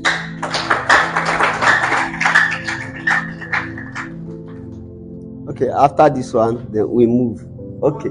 Still standing on the existing protocol, I want to say that this training has boosted my business mindset. So first of all, I want to highlight two things that I've learned. The market is highly competitive. You need to be innovative. Yeah. I remember as a perfumer, sorry, I didn't introduce my name. My name is Ememia Chibo. I'm a perfumer. So I remember when I started a perfume business, I was just into the oil perfume. So I noticed that many people are into oil perfume. So I upgraded to making alcohol-based perfume, and it has really helped me in my perfume business. And also, we talked about mastery is the key to making what you do work and profitable. Yeah. It's actually working for me because I've been able to master my craft skill. When I fix perfume, most people don't know if I'm the one, except I tell you that this is my product because I make it unique, I make it expensive, I make it that you think is higher brands that produce it. So I've been able to master my craft. Thank you very much. Good morning, everyone. My name is Dan Charles. Okay, while Pastor was speaking, there are several things that I got to understand. And then while looking at it deeper, I found that mastery is very important. For trying to relate it to present situations around me, I saw that there are many things out of place. And one of it is, when talking about mastery, Joseph actually had about 7 years to try and fail.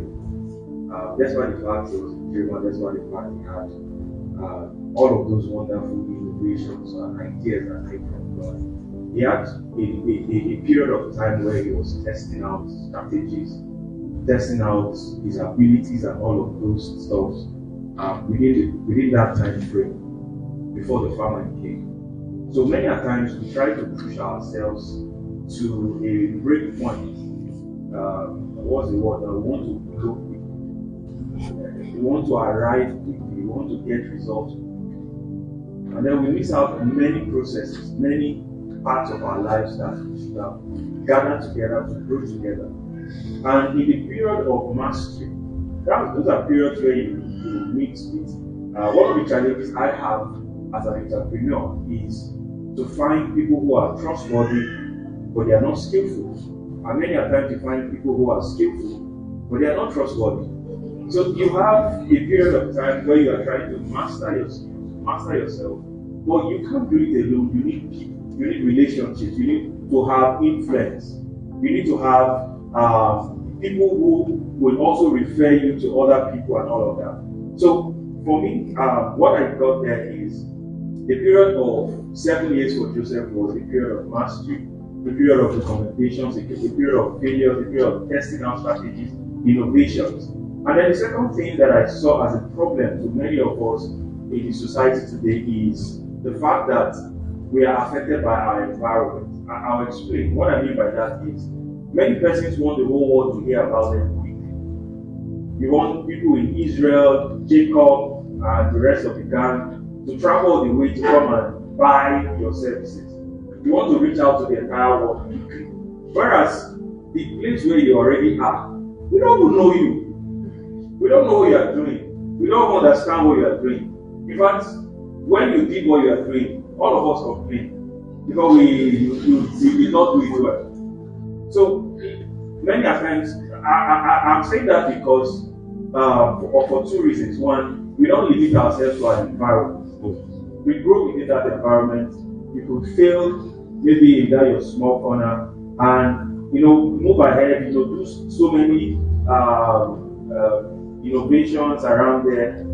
But when it comes to a time where you should push out for the entire world to see, at that point, there is little or no reason why you should fail. There's reason or no reason why your integrity should be in question or other things. So that's actually a solution. All right. Thank you so much, Apostle Dan Charles, the man that behaves like the wind. Dan Charles, you're welcome. All right. Financial intelligence converts time and energy to money. Financial intelligence converts time and energy to money. And what is time? Time is the life we are given on earth. And energy is the power we are given to function in life. So the entire layout of our life is time. That's why I say you convert time and energy to money. In a class, maybe in school, you say, the intelligent student, where would they be? At the bottom or at the top? You can have a business. You can be very, very good at doing business, but you are not financially intelligent. Business intelligence, all this emotional intelligence, relational intelligence. Some people are very good in relationship, but this one it translates to money. That makes it financial. If you are not making money, that means you are not financially intelligent. That's what I'm trying to explain. The end point of financial intelligence is that you make money. If you say in a class, that boy is very good in physics. By the time they show that boy is very good in physics, when their results in the class come out, what do you expect from the boy in physics? You see the good grades. So that financial intelligence, you make money. Oh, there are people that are very good. Oh, they can start up business. They have so many initiatives.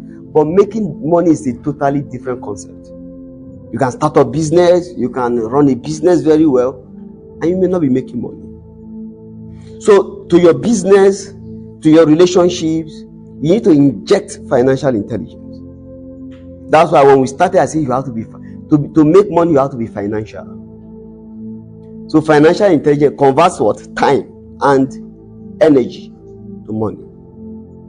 And what is energy again? Energy is burning time and burning the resources in time to produce money. Are we together? Yes. So financial intelligence, you are engaging the mind to make money, grow the money, and make it multiply beyond measures. You can't start talking about wealth when the money you make is not way and over beyond your expense head. You make money beyond your expense head. You see the first word given to man, he said, be fruitful and do what? And add. You say add? No, the law of multiplication. You have to inject it inside. See that law of multiplication. Some of us, I'll still do one of the series we'll do. I'll still teach us something about earnings. Some of us are too easily, you are just satisfied there. I think we took that in the previous sessions that we had. It's not the hunger for money now. It's the hunger for excellence and result. So you do the things you do with a sense of purpose, a bigger sense of purpose attached to it. Look at the mango tree. The mango tree produces food because he also eats it. No, for the sake of what? He knows that others will need it. That's why in church you say that we make an earning, we make a living. No, we make an earning by what we get, but we make a living by what we give. You don't want to be a blessing in this world. Are you touched by the suffering in Nigeria? What is the solution? Analyzing the government.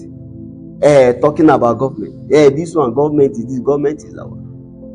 And that's why I told her that should be the first summit that we held. That God, in the mind of God, to provide for you, God is not looking at the government. God gave you the earth. You go and engage and interact with the earth.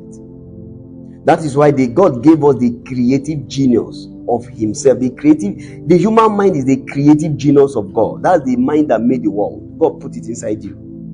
And you say government is your problem. The mind that made the world, that's the same mind that God gave you.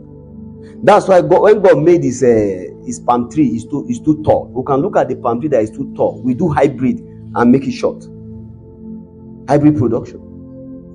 Now we have palm trees now that are very, very short. You just go there and plug it. It's the human mind. God created mind. Didn't tell him there is food in the soil.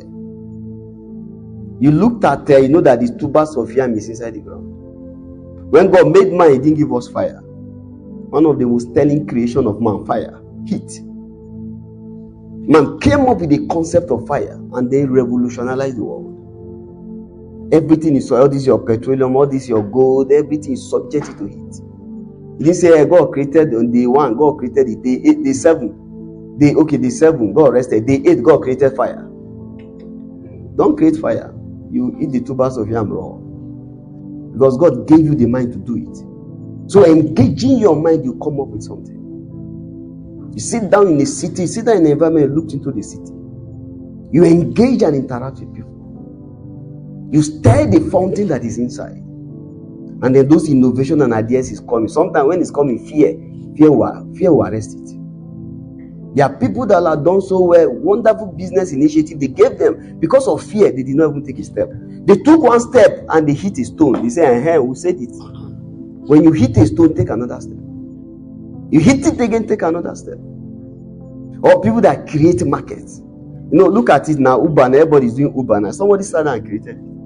Maybe the first experiment went very bad. But you go at it again. You convert time and energy to what? Money. You burn time from Monday to Friday. At the end of it, what comes out of it? I want to ask you. You see, everybody's busy. Everybody's busy. There's nobody that is not busy. Have you seen the street of Lagos? Everybody walking up and down. Everybody's busy. But from Monday to Friday, that's why those that work at the end of 30 days, they looked at the labor you have given, they pay you. So from Monday to Friday, you are burning energy. You are not financially intelligent if it's not translating to money. Energy should not be wasted. You're burning energy and wasting energy. That's why you have to be what? Financial. What is the result of what I'm doing? A lot of us just like activity. You do this, and then before you know, you start with grammar. Don't you notice that people that does not, they are not going anywhere, they talk the more. They'll tell you everything in this world. But you see people that are purposeful, that they get results, their words are very few. The results speak the rest of the voice. So these are things I want each and every one of us to check it. You convert what? I'm not here to give a dictionary definition. I'm trying to, this is a business summit, this is a faith-based business summit that impart life into us, that will challenge us to rise up and do what we must do. When you sit down and you see your colleagues, you say, how do I make money from them? When you see 10 people in a place, it's sufficient for you to make money. So that's how it is. You convert time and what? And energy to what? To money. You engage the mind. That's financial intelligence. It's simple. The end product of your labor, there's money that comes out of it. Please, one of the key words I use is what? You have to be what? Financial. Life, that's why I have two legs. Life is a balance. There's an aspect that, here is a business summit. So we're not seeing everything here. There are places we can tell about being humanitarian. Now, let me give you an example. You need a house. Let me show you the financial person. You need a house. Oh, don't worry, I'll show you. Oh, there's a house somewhere there. I'll show you a house. I show you the house. Oh, I know the landlord. The man is my neighbor. I know him somewhere. I had him talking. He has a house to rent. And I take you there. You rent that house. And then I walked away. I'm being kind. I'm a humanitarian person. But come, I will show you the house for a fee. That's the financial person. You see the difference? I'll show you for what? For a fee. So when you inject that fee, that's the financial. That's why I do all this consultancy like that. Oh, you want to talk to me, you pay consultancy fee. You want to talk to me about maybe medical doctor now or lawyers. Hey, you want to talk to me, you say consultancy fee before I even talk to you. Some people, their consultancy fees as high as 1 million naira. in Nigeria, or some of these big lawyers, or some of these doctors, you see them 50,000 for you to see the doctor. So you can see a lot of times sometimes some things you can do that. There's a place for finance, and there's a place for humanitarian. In fact, the money you make will even make you to be more humanitarian. And you're running up and down. You are that nice guy, nice person. So this is how you create the balance. You have to be financial. Now, three key things I will say, and then we'll leave it there. I'm not going to explain them. We've spoken a lot about financial intelligence. Number one, I'm going back to what we said in the beginning: seed time. Genesis 8:22. You say, as long as the earth remains, seed time and what? And have we'll explain what the market is. We told us about the market. What are you taking to the market? And is it physical goods? It can be soft goods. What are you taking to the market? And we'll say that the harvest is the result that you get. So you have to build on that. You must have a skill that you trade for money. Are you hearing me? We see some young men now around me. Oh, they are engaged. They are doing training. Oh, you want to learn this training? You want to learn that? They are doing training here. And somebody told me he paid about 100,000 for a training. In this things, this their cryptocurrency space. And he said there were 12 of them. 12 people paying 100,000. How much is that? 1.2 million. And somebody is there. He said he cannot pay house rent of 200,000. Rent of 200,000. Story will start. Just a training they did for like 2 hours. 1.2 million. So if the person does like 10 sets in a day, how much is that? It's what I say, when you just gain a mass, you trade it. A lot of things, there are people that are looking for it. How do you create things around it? A lot of things are money. I told her that everything is money. What I've seen is people laughing alone. It's not money. Those days you laugh at them. You just call them anytime you want to laugh. You call them to joke around them and stuff like that. You don't take them serious in the society. But today, are they not the big boys? Are they not the stars? They started with a night of 1,000 laugh. They created an industry out of it. That's why I told you, when there is no market, you create what? You create a market. And I told us, what is the market? Market is the place where the needy, people that are in need, they come. Need. Market revolve around need. If there is no need, nobody will go to the market. Everybody that goes to the market is because of it's need that propels them to the market. And you see suppliers that they are seated there waiting a solution. So there are a whole lot of things you can do in this life. Is it even, I've told some young men, even video editing. You see the volume of money you can make from it. If you are very good in doing video editing, meet me, I'll tell you how you make money. How you can create market. How you can create market. And sometimes you are talking to people, you are giving them an idea, it looks so small, they just look down on it. I've seen people come up with small ideas. Oh, this is wonderful, this is good. They do it in the course of 2-3 years, they are already having 100 million naira. I'm telling you, true life experience. It look like, some people create a market where there was no market. Or dysfunctional market that was not working, they have created something out of it. So number one is what? A skill. Number one, a skill you take to what? To the market. What says number one? You take to the market, that is what? That translate that you can trade for what? For money. You must have it, and you must keep building it, keep growing it. So a lot of all this maybe your Facebook, all these are skills. People just throw it into the market. You want to communicate with people, or you want to talk to people, you just have something you take to the market. Okay, number two, I've mentioned it, be financial. I'm just streamlining the things I've mentioned. Number two, be financial. Oh, I know how to do meat pie, and you are doing meat pie every day and giving people to eat for free. So everybody will know that you know how to do meat pie. I'll give you this one to eat for free, so that you can see how good it is and patronize me the next time. You have eaten my meat pie 3 times free of charge. You have not bought it. You have not patronized me. Okay, I don't have money. Then go and get me client. You have not patronized me, and you have not given me what? Client. Sometimes I told us that the market is not friendly. Life generally is not that friendly. So you have to understand that. You see, when we gave birth to my first son, and the nurses did something that helped me. You know what they did? I've never heard about it. I've never had a child before. I've never been where somebody. I've never been where. Can you hear me? I've never been where somebody gave birth before. But when the boy came out and he was not crying. The nurses were beating him. A small boy, a young father, they were beating him so that he can cry. Say, okay, this is how the world is. Welcome to the world. The boy they just gave birth to, you are beating the boy. So you are expecting the world to pamper you, it will never pamper you. You rise up and do what you must do. I say, have a skill, you do what? You take to the market. Not just mediocrity. You just, me too, I know how to barb hair. Me too, I know how to do training. I say, a skill that the market cannot resist, deny, or ignore. Is go with force. That's why I say, take something to the market. Number 2, be what? Be financial. So you can leave the example I gave now. My brother there, Russian is there. I know if you show me property now, I'm sure you'll collect his money. Russian, if you show me property now, will you not collect your money? It's my young man, but he say he'll collect his money. So you have to be what?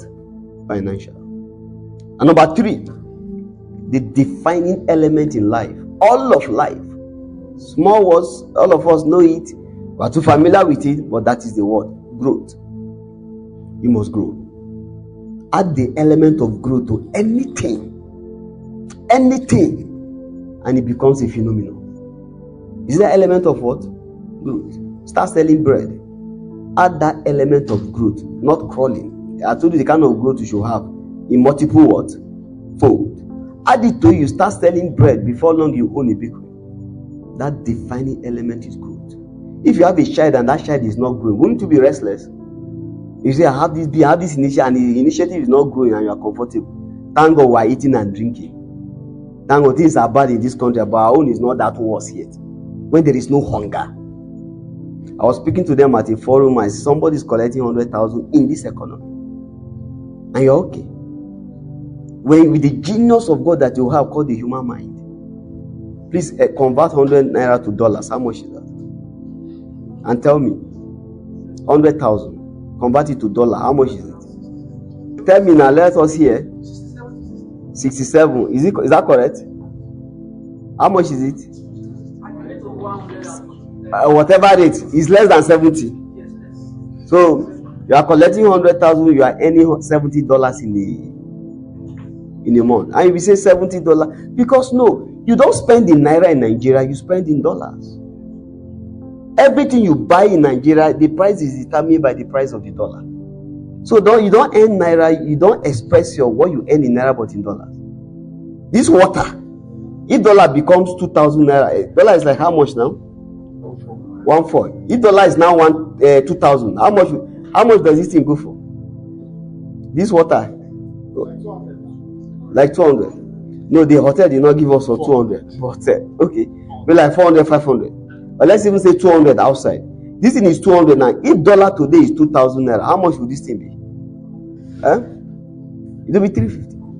So you spend in Nigeria, you spend in dollars. So you express your earning to dollars to know the real money you are earning. How many? 200,000. So can you see it? Can you see where we are? Growth. So what are the things we can do? Within the environment, your training, your skill, at whatever level can produce. Your training and your skill. And then seek to learn more, seek to do more. That defining element, I call it what? Growth. That's the magical element in life, growth. The person that earned 10,000 naira, if growth enter that business, from 10,000, the person will earn 250,000. The person that earned 1,000 naira, if growth enters that business, from that 1,000, the person will earn 50,000. You always seek to keep growing. That's why in the natural, if we don't grow, we are challenged. God structured the whole world in a manner that growth will be the transforming nature of this world. Everything grows. Trees are growing. Even mosquitoes, as much as you hate them, they are growing. That's it. Everything is multiplying in number. Look at the whole universe. You see, you are out of order with the universe if you are not growing, and what you are growing is not multiplying. Because the whole universe is subjected to that law, growth and what? Multiplication. You know, dry season, all the mosquitoes will die. Rain again, all of them will come out. You see, everything is growing. You are out of order with the universe, with the world that God created. If you are not what? Growing. And if you are what? In that growth, you are not doing what? Multiplying. You grow by a proficient, please listen, you grow by a proficient management process. It's not everything you can take in one class. By a proficient management what? Process. We'll talk about taking his kid to the market. We'll talk about being financial. We are talking about management process now. A proficient management process. I use the word proficiency to cover 3 things: skill, experience, and training. You know, Pastor Dan Charles was talking about learning, through the ropes and pushing. It's a proficient management what? Process. Skill. That word proficient, skill, experience, and what? And training. By harnessing the powers of the 5 business management process, the 5M: money, men. Let me start with men. Men, money, machine, material, and what? And method. 5 of them. This is the core foundation of the management process. Machine, money, men. What again? Material, and what? Method. I want us to echo it together. Number 1, men, money, machine, material, and what? This I'll rest it here. Meet in the next 2 months. So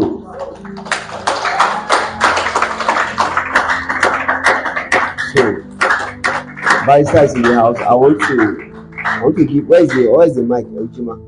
I want Barrister to speak to us from. We have captains here from their wealth of experience. So Barrister, please. All right. That's Barrister Thomas Bakari, seasoned lawyer and an entrepreneur. I don't need to use the word seasoned lawyer. My brother, you already know he's a seasoned You already know he's a seasoned lawyer. But you want to encounter with him. I said I can talk to us. Yes, you've done exceptionally well. The quality of the conversation, of the discourse, has exceeded my initial expectations.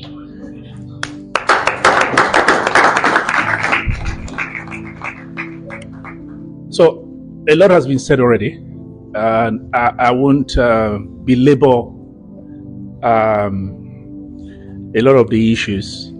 And I know I was checking my time. I think we've spent about 3 hours already, and people are already wearing long faces, and tiredness is setting in. So I won't take much time. I'll say a little about law, the legal aspects of doing business, and also business itself, doing business.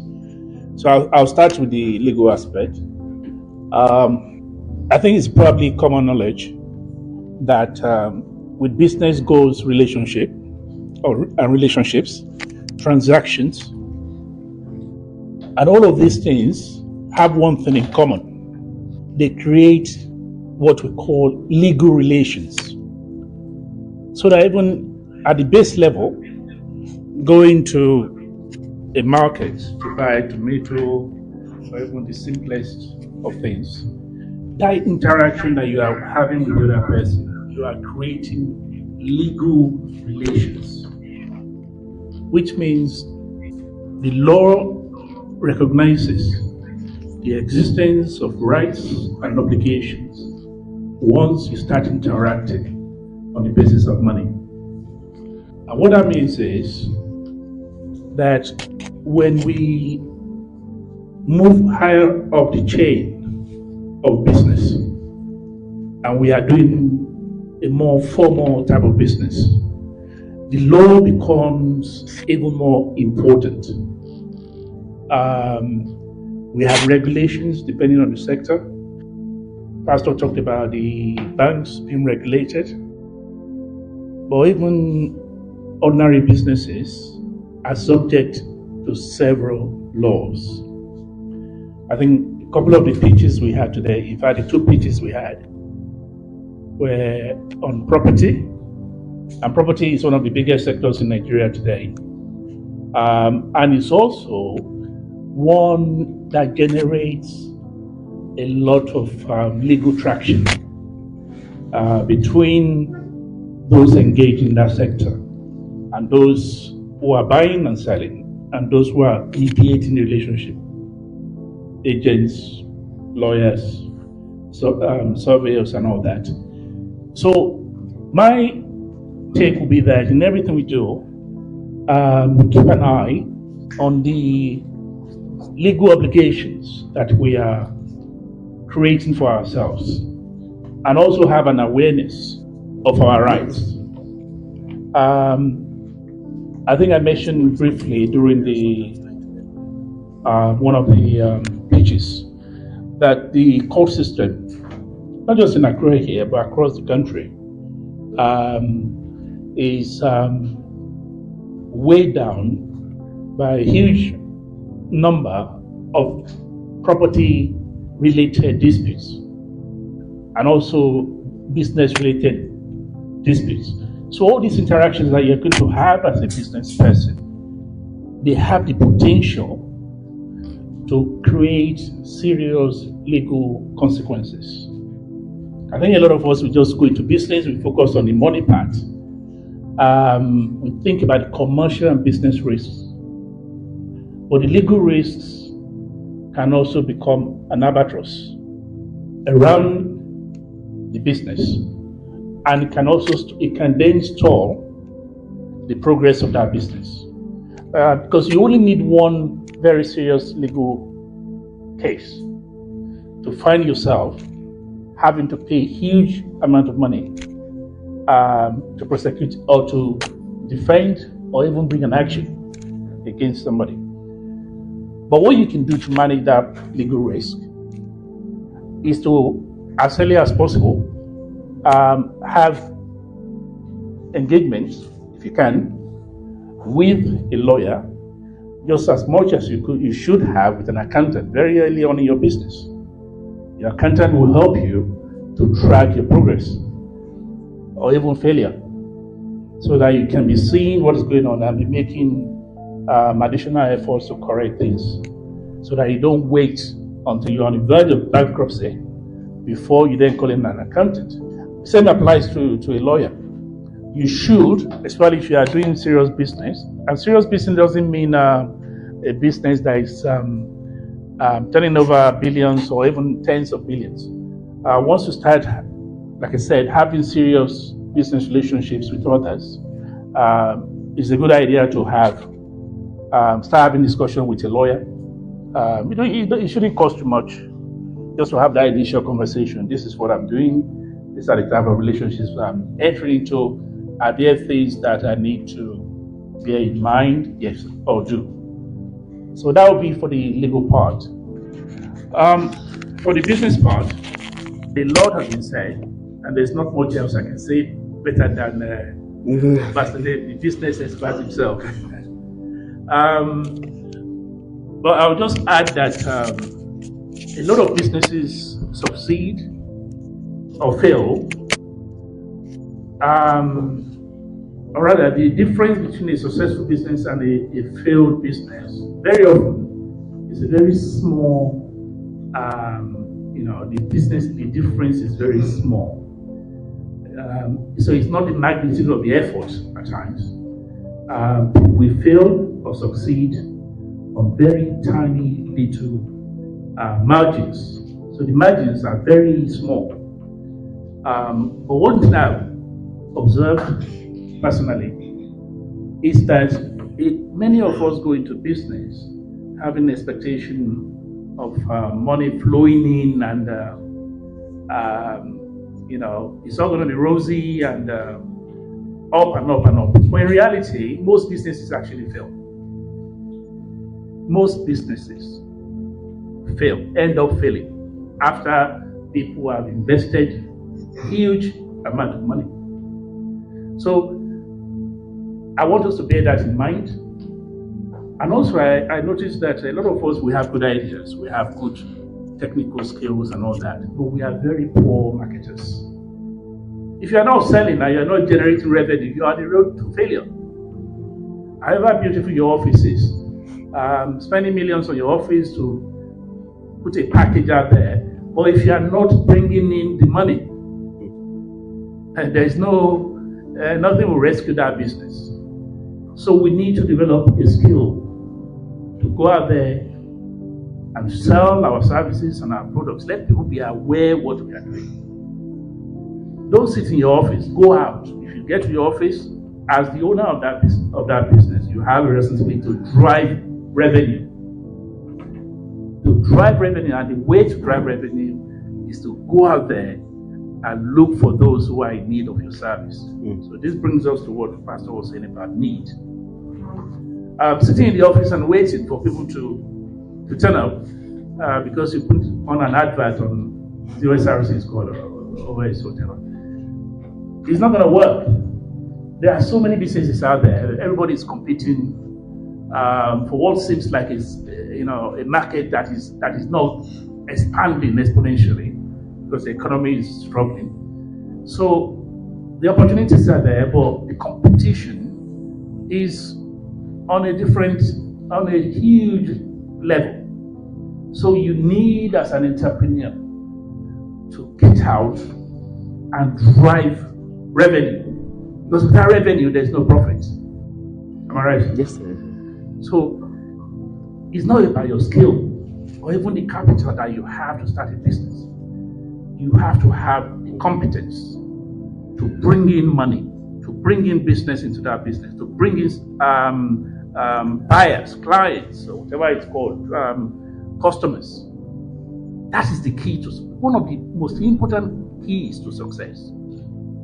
And that's where you find some people, capital is not their problem. They start a business, they even start with huge amount of money, but come back in 2-3 years' time, the business is already there. Whereas you see some people, they scratch the bottom of the barrel to start their business, and then come back in 3 years' time, they are flying. Very often the difference is about who is able to drive revenue, to bring in revenue. And that's connected to being able to sell yourself, sell your services, and sell the goods that you are selling. Thank you very much.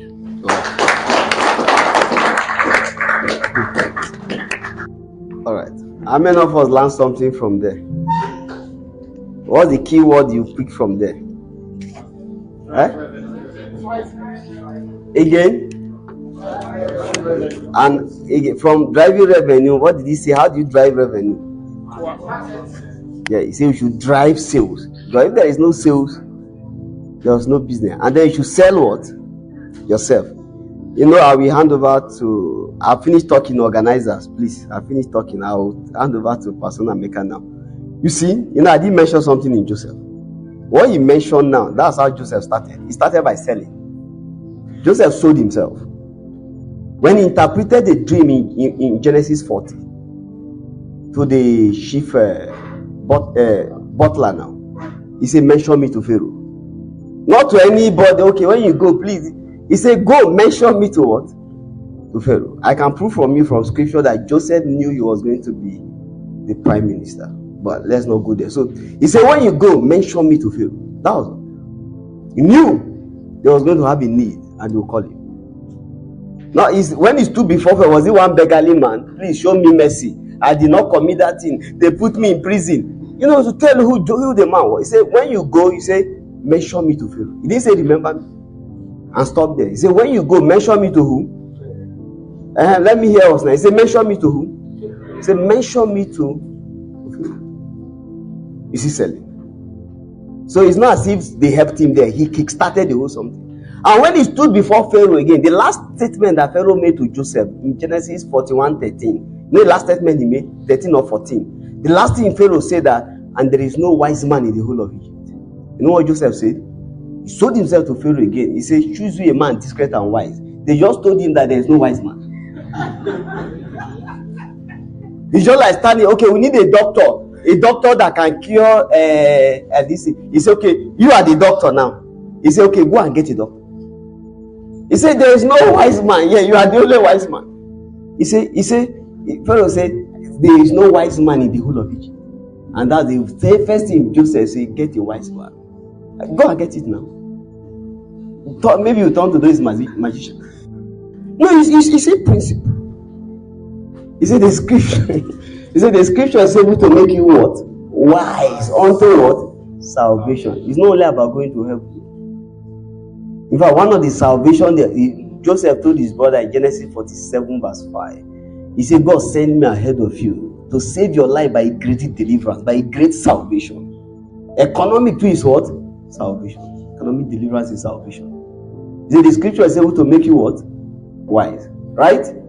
Then, okay, let me add this. When Joseph brought his brothers, you know what he told them? It's as if that man can screen the screen into the future. The guy has developed himself. Proficiency of training and skill. He told them, when you stand before Pharaoh, Pharaoh will ask you what is your occupation. Tell him you are a shepherd. And when the brothers stood before Pharaoh in Genesis 47, that was the only thing he asked them. I give you more, but let me leave you there. Personal, thank you. Let me leave there so that I don't talk again. Okay, I will talk to you.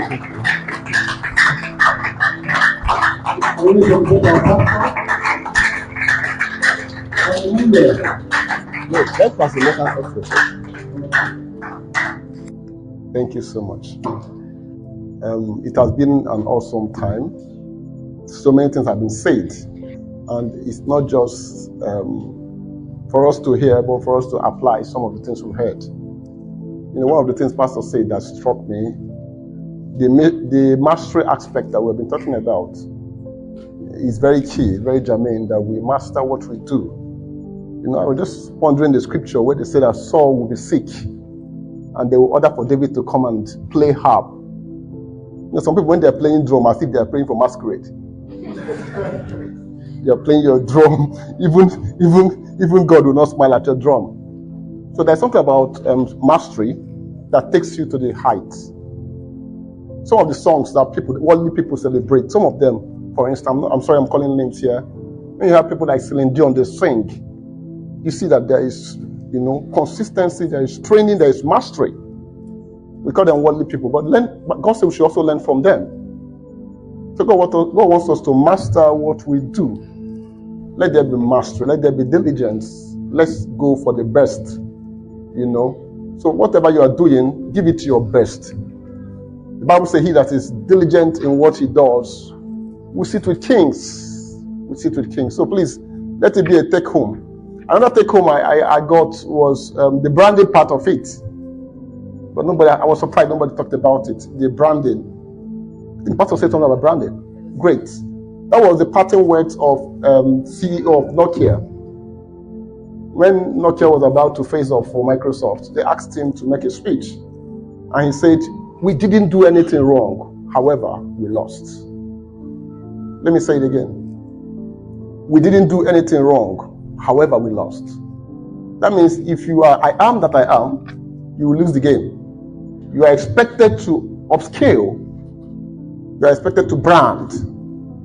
You know, it's not village people. It's because you refuse to grow up. So that branding part of it is very key and very germane. Let's brand. Let's do something new, because competition is not playing. People are branding. People are bringing new innovations, and we are expected to follow the trend so that we will not be off market.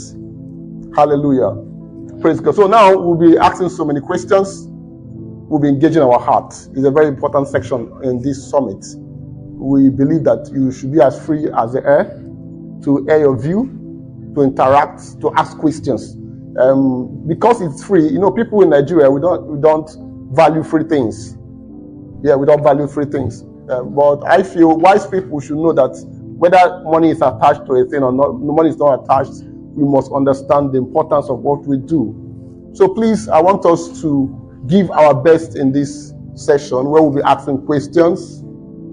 So many questions in your mind. Something's bothering you. You have this idea. You know, something is not going fine. Like, how do I go about it? There are so many intelligent people here.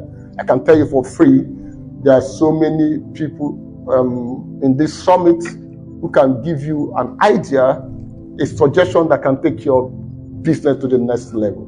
So please, I want us to be very free in this conversation and engagement session of this our summit. All right, so do we have anyone? Okay, one. I think we should have about 5 people indicate? I can see 1, 2. 1. Can you pick your numbers? 3. 3. We have 3 people. 4. Are you indicating as well? Okay, we have 3 people. Is that all? 3 people, yeah? Okay, so let's start with the 3, yeah. So your question, and please. Your name before the question, please. Make it very brief. Your name? Hello everybody, I'm Oyidamola, and I have 2 questions today. The first one is for Barrister Bakare, and the second one is for Pastor Abubakar. So, Barrister Bakare, my question is that you mentioned that people should hire accountants or legal expertise in their business or for their business. So my question is, at what level? There are some small scale businesses that are here, or there are people who have small scale businesses and they are looking to expand. So at what level should they introduce this? And then for Pastor Abubakar, my question is, how do you tackle challenges in your business when you have challenges in the face of competition, when you have strong or tight competition in your business? How do you tackle it and still stand in the face of competition? Okay, so let me give the mic to Barrister.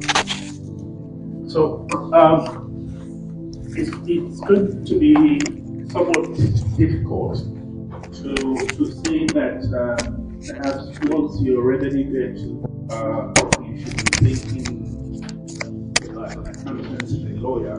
But I think once I think that could stick to that as your business becomes more sophisticated and the value of money involved in your transactions is getting bigger, there's always going to be a correlation between the complexity of the business and the level of revenue on one hand and the legal risks on the other side. So if you are I'm assuming that if your revenue is still in the hundreds of thousands or the low millions, you might still be able to get long without needing to commit to expensive legal or accountancy fees. But like I said, you will know once your business is beginning to get to a certain level, that instinct will be there. You will know that maybe it's time to have an accountant to help you track your figures, and maybe speak to a lawyer. For some people, speaking to a lawyer might be necessary at the very, very early stages of the business. For instance, you might want to protect your intellectual property. If you are in a business, a line of business where you have an intellectual property, and that intellectual property is the foundation of your business, then you don't want a situation where somebody registers the intellectual interest before you, because that person can then come back and challenge you and completely take you out of the market. So in terms of when you actually reach out to a lawyer, and also reaching out to a lawyer can just be having a conversation, even from the initial stage. It doesn't have to be, there doesn't need to be an expense involved. So it depends. Some lawyers might charge you, some lawyers might charge you consultancy fee and all that. But I think most lawyers will have just a broad general conversation with you to help you in those early stages. Was that any question? Okay, excellent. Okay, thank you, Barrister. Can we give to Pastor David Abubakar? All right, quickly for that one, you see, you need a coaching. Don't just start out business and you just be the first one in the lineage of that business. Whatever you do, there are people that are into that field. That's where company teams come into. There are people that have gone through the challenges you are going through. So people within that field, you just look for them and engage and talk with them. Because this is a general question now, and each business has its own peculiarity. They can tell you the pitfalls. They can tell you where the loopholes are. They can tell you the kind of solution that you need. So you need to engage people that we talk to, so that we'll not just do business all alone. Talk to people. Like I took a summit like this sometime in Abuja. I think I spoke on our businesses in turbulent times. It's on YouTube. You can check for it. And there I mentioned about voice library. You know what's a voice library? Voice library. Line in. Yes, voice library. Library, one of the greatest library in the world. Every human being you meet is a library. I'm talking about people. Just engage them, that they'll start talking. You know, library, go and sit down and read. If you sit down with barrister now, you cannot sit down with barrister now. Just engage him in conversation. That's what I mean by voice library. Engage people in conversation. The wealth of wisdom. The things I know, a lot of people don't know it. The things they know, I don't know it. So the things I know, I live in Ondo State. Somebody else live in Lagos. The things I know about Ondo State doesn't know it. And the things the person know, maybe about Lagos, I may not know it. So engage people. And that's it. Just engage people. You learn a lot of wisdom from there. Thank you. Thank you so much. Engage people, engage people, engage people. Thank you. You know, this is a kingdom summit, so we believe that we are kingdom minded. Barrister, I hope you don't mind if people can come and consult you for legal advice. Oh, beautiful. Can we appreciate our barrister? And the consultation fee will not be too expensive. The pastor taught us about humanitarian and financial. Thank you. So if you want to see barrister, let me have your names, because I need to collect the consultation fee before I send to him on a lighter note. Okay, Pastor Ken, can I have you? Thank you very much, sir. Once again, I think I'm getting better and bigger anytime I'm within my pastor. I'm around my pastor, Pastor Dave and Pastor Vika. Thank you very much again for this opportunity. So in the course of your teaching, you made mention of faith is the beauty of the human soul. But when wrongly communicated and interpreted, can make us or an individual irresponsible and very, very dangerous. Not only to himself, to the people around him. And to his family. Thank you, sir.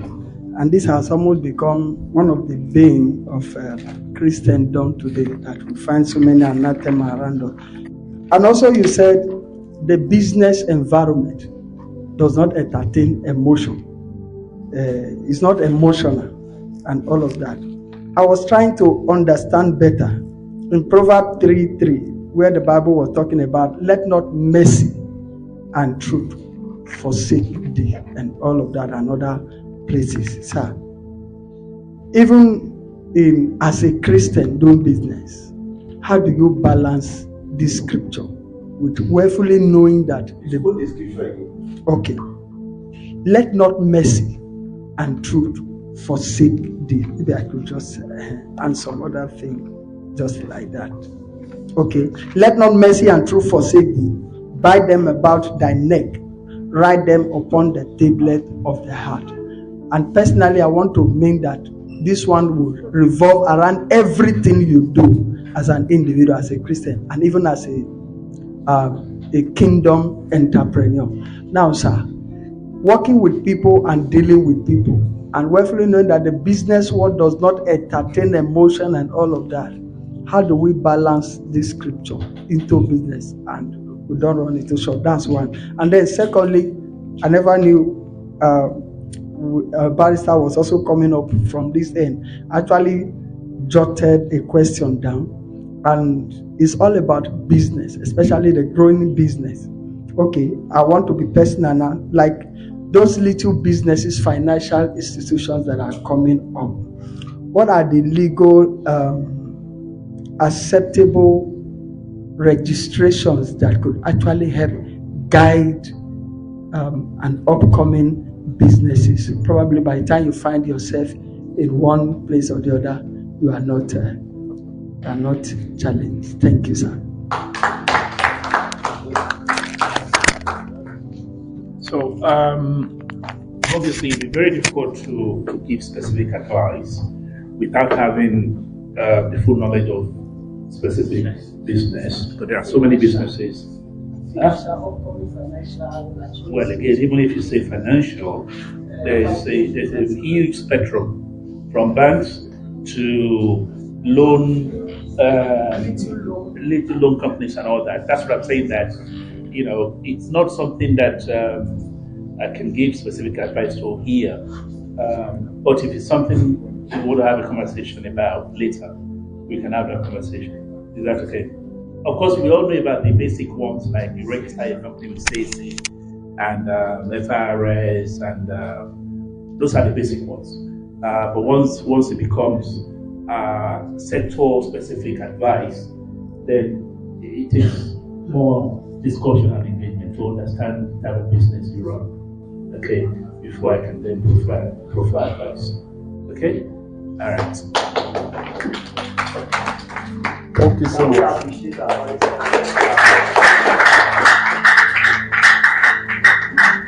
All right, that question that Ben asked had plagued me for a long time. I say be financial. I say be financial, right? No, when to be humanitarian, when to be what? Financial. The market, I said, is the market. And the market is a business forum. So if you want to do humanitarian venture, there are bodies you can register for that. And this one is what? Humanitarian. But this one is business. Because if the business does not grow, where will you get the resources to come and be humanitarian?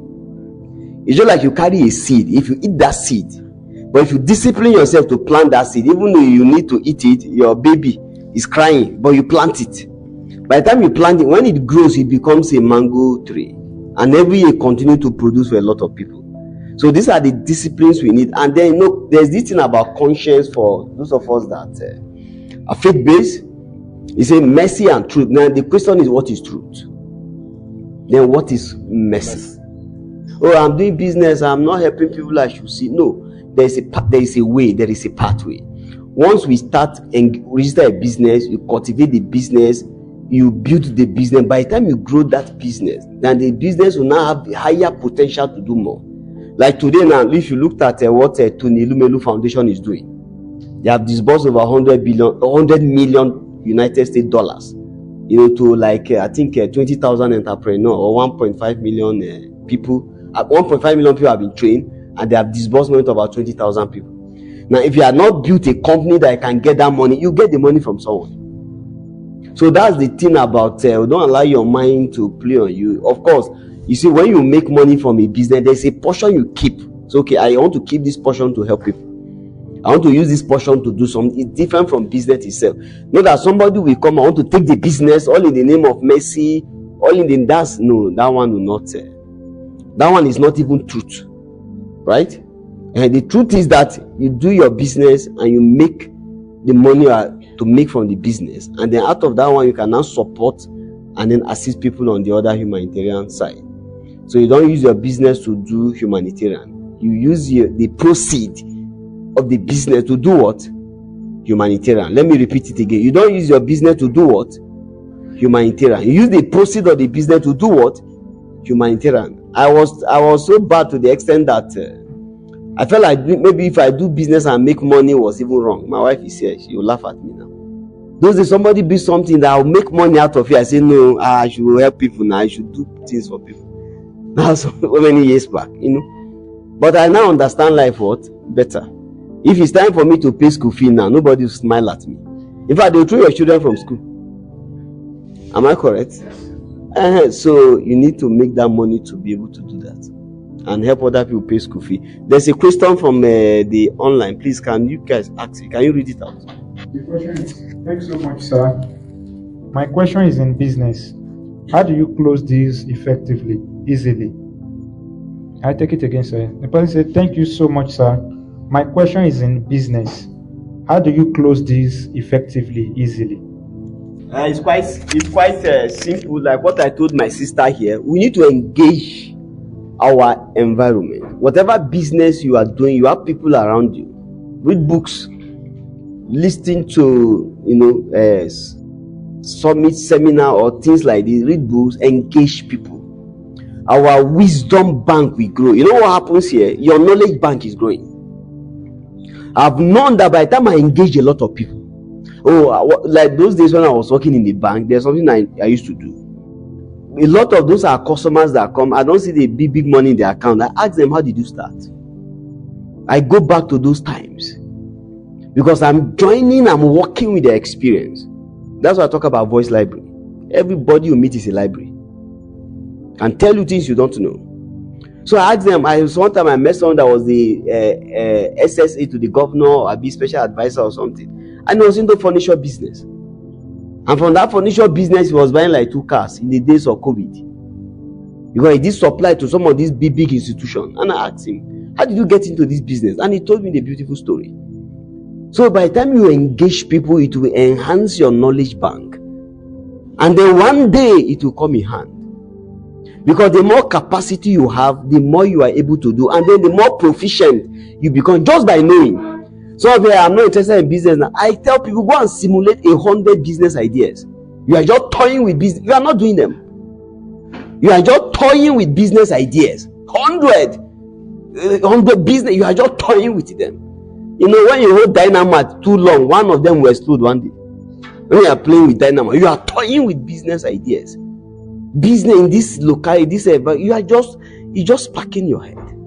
That way you are growing your knowledge bank, and you know the wisdom. Any situation that comes, you know the wisdom how to navigate around it. Thank you. Thank you so much, Pastor. Okay, next question. Thank you. Actually, it's like you were reading my mind when you were talking about brand, and I want to beg Pastor Abubakar to please make a comment on this, because you might not know who you are being helped. I have seen talented people, hardworking people, diligent people, but they lose out of business for lack of manners. For lack of manners. And let's put it this way: you see a beautiful woman, everything who care about her are getting me, but nobody wants to marry her. Just like in Yoruba, say, it's affecting business. I've seen skillful people, they lose out of business. And I cannot forget a comment I read in the book. He said, people might forget your name, but they don't forget how you make them feel. They don't forget how you make them feel. And I want to cap it up with the life of David in 1 Samuel 16:18. What took David to the palace was the CV he never submitted by himself. There was a problem in the palace, and they said, if we find somebody who plays the harp, the king will be all right. They find me one, and somebody said, I have seen the son of Jesse. He's a diligent man. He plays the harp well, and the Lord is with him. And so said, get him for me. That's what took David to the palace. It wasn't even the Goliath. The Goliath that were after things. Where is our manners? Some people so good, they just get an air, just snap. Some people, they are doing business, they just say, look, that's my nature. Please speak about it. It's killing business. It's killing people. You are in a deal with somebody and you just made the person feel there. Next time, you will carry on that deal to another person, because your manners are just not there. Please speak to this, because you don't know who you are helping here.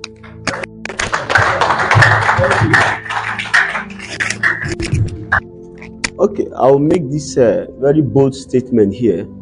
Most talented people don't succeed. So most times, I know a good number of them. When we meet them, you have to go the extra mile with them. Because what it takes for you to succeed. That's why is it Einstein that said that talent is success is 1% genius, and then 99% labor. 99% labor. So most talented people don't succeed. Some of them that they are full of themselves. Some of them maybe think talents can take them to the top. So what it takes to succeed in life, you need discipline, you need people, you need discipline, you need people. I keep saying talk to people, be in a community of people, like that. So please and please, I beg us. You see that thing? They say attitude determines your what? Altitude. Then is it Edison that said that 1% inspiration, 99% perspiration to succeed? These are renowned people, global people who have toiled the length, the breadth, the height, and the depth of success in their field. You know where it comes from? 1% genius and then 99% labor. Well, I told you I run a mentorship school, a life mentorship school, and I told the student, is everything you are learning in this school is 10%. For to succeed is 90% you, then 10% training. All these things we're talking about here, business summit, is just like 10%. To succeed in the out there in the field, there is 90% you. Because in life you succeed from who you are. You see the life of Joseph. Pharaoh said, I give you power to bind my senators at will. Psalm 105 from verse 15 to 22. He said, teach my senators wisdom and bind my officials at will. Did he put Potiphar in prison? Joseph, did he put Potiphar in prison? Some of us who are so vengeance, you can't succeed in life. You say, Potiphar, I didn't do anything. They will have written it there. He didn't do that. When his brother came, did he do anything to them? He just let it go. You see, you succeed from who you are. Thank you. You succeed from who you are. Yes, I just wanted to add to what Pastor said. Business, like every aspect of human life, there is no automatic right to success. That's applicable in every sphere of human endeavor. It's an aggregation of variables that come together that lead to success. For every Facebook, there were probably hundreds of similar companies that were started up to in the manner of Facebook that never succeeded, and that is life. Whether it's in medicine, in the professions, in business, success is not automatic. Success is not automatic. Even if you look at my profession, because I'm very familiar. The best lawyers don't necessarily become sons, and the sons are not necessarily the best lawyers. So, what this teaches us is that despite everything, your talent, your capital, you have so much money, your office is beautiful, the God factor is still going to be central. It has to be central to everything that you are doing. Thank you.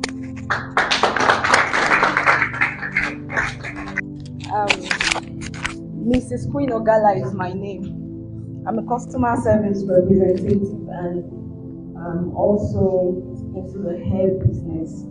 So I sell wigs for women. I sell wigs. So the question I have is regarding integrity tests.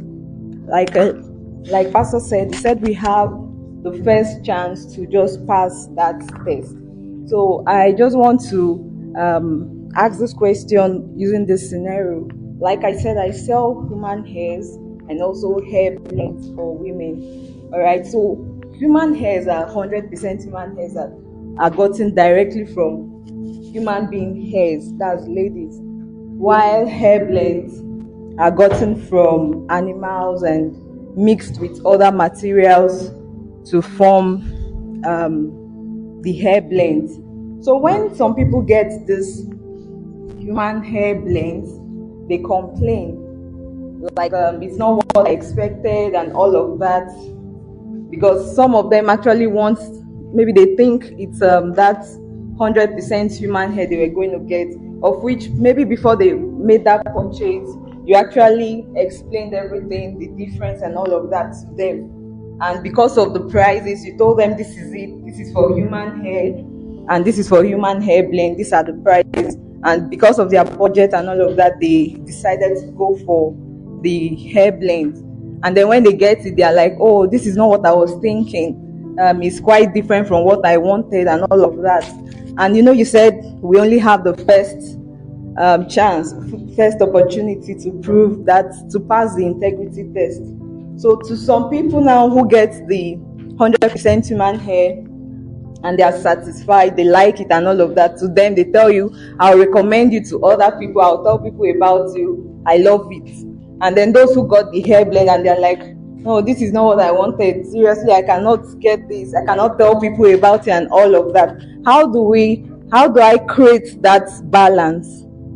I don't know if the question is gotten, because for this person this is the first time, and this person failed that integrity test to her, why to this other person is also the first time and you pass the test. So how do one balance such a situation? Thank you. Before I answer that question, I want to be financial in this place. Where is Ruben? Okay, who can I? Okay, please. You see, yes, they who have been coming for this summit and stuff like that. It's a free summit, but we'll pay for this venue. So I want them to pass a list. If you are interested in being part of it, that pay for the venue. We shouldn't pay for the venue for us and just come and just go. But if you can, whatever token you can put, you just write your name down, and then you can reach to any of the organizer. Ruben, if you know the organizer, so be a part of something that blesses people. I'm not for love this venue. You love this venue, you are comfortable. So I say that I want to be financial now in this place too, in the course of the summit. That we got this venue for money and we just invite everybody to be part of it. But on your own, I went to Abuja to do a meeting. And after the meeting, it was a Kingdom Summit, governing thrones. Then somebody waited behind and asked me, how did you fund this project? And I told him, of course, we didn't talk about money, we didn't collect money from anybody. Brought students, we fed them, and we did in a top hotel. In Abuja. He now said, how did you fund this? Please, I want to be part of it. He waited. So, there are people that go far. So if you want to be part of it, please carry a list. You just volunteer. Everybody wants to volunteer part of the funds so that I can recoup part of the funds we use in this place. In the total money we spend is not so much, about 250, Abi? 250 and stuff like that. So that is, by the way, if you want to be part, you can put your name down, your phone number, they will get across to you. Now, my sister, you see, from your explanation, you've done well. You see, you can't satisfy human beings. Let me give you an example with my own daughter, my last baby. So one day they came from school. She had gone to sleep, and I made Indomie for the rest of my children. They like this Indomie stuff. So I made Indomie for them.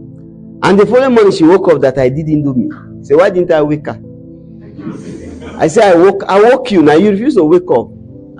You stood up and slept back. He said, why didn't I tell her that there was Indomie? I said, I told you there was Indomie. But he said, you want to sleep. He said, you didn't tell me very well. You see the three stages? So I said, we woke you. He said, but I didn't tell her there's Indomie. I said, I told you there's. He said, I didn't say it well. I said, but you did, on and on. So you can only do as much in this world. So they tell them this is the original complete human hair, but this is not the complete. It is mixed with something. The people will come back and say one or two. So you've done your own. You have not failed the integrity test. I said that's the market, right? There's no emotion down line. People can come and want to use emotion on you. So you tell them this is the product. Just try and explain where this one is the complete human hair, but this one is mixed with this and everything. This is more better. This is the price. This is the price. You make your choice. Once they make their choice and they go by, it's not the way we expected. This and it's not like that. So you have to be very, very stern and they stay on principle. That's how it is. So for one person that goes and you are standing on your principle, for one person that goes, 10 will come. It might be a process of time, but they will know that if you go there, you will get the quality that you want. I hope that answers your question. All right, thank you. Thank you so much. Okay. Joyous, Shamanga, can you ask your question now? Please give the mic to Joyous Shamanga. And the lady that talked about perfume, do you have a perfume there? My name is Joyous Shalangwa. So I have a company that we do photography and videography. So my question is, what Pastor said, that the market is not discriminating and it has zero emotions. And I remember a certain time, a friend of mine was telling me about a particular incident, and I was advising her kind of, and somehow I found myself in something similar. So she said, okay, she gave a customer a price for her service and all of that. And she said when she got there, she was like, she was not happy. She felt bad, like she should have charged them more. And so I started telling her that no, you should have a standard, irrespective of what you see there. This is the standard.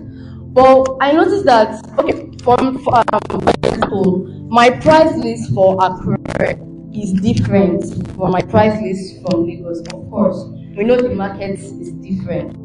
So in a case whereby, okay, because we are Christians and we have to be honest, this is your price list. But in a case whereby you have an opportunity to have dignitaries as your client, let's say for example the governor, and are you supposed to charge the same price? Because you're a Christian. So this is your price list. Are you supposed to charge the same price? Or are you supposed to charge different? So, for example, I've had the opportunity, praise God.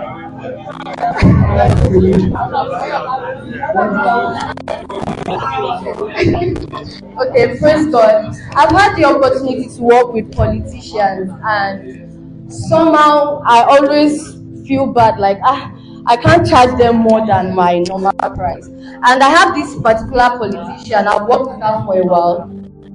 I always give her my price, and in fact we became very close to the point that she was a very big support for my wedding. So where I'm going is this: how do you set the balance? Are you supposed to just leave your price the way it is? You see why it's good to have this conversation. The issue Joyous have is that she doesn't understand the market. The market is not geography. The market is not a play. No. You see, your business is tailored. Oh, for low income people, this is how much I snap them. For high income earner, this is how much what I snap them. Taxation, do you pay the same amount? The tax government collect from, is it the same amount? They say pay as what? As you earn.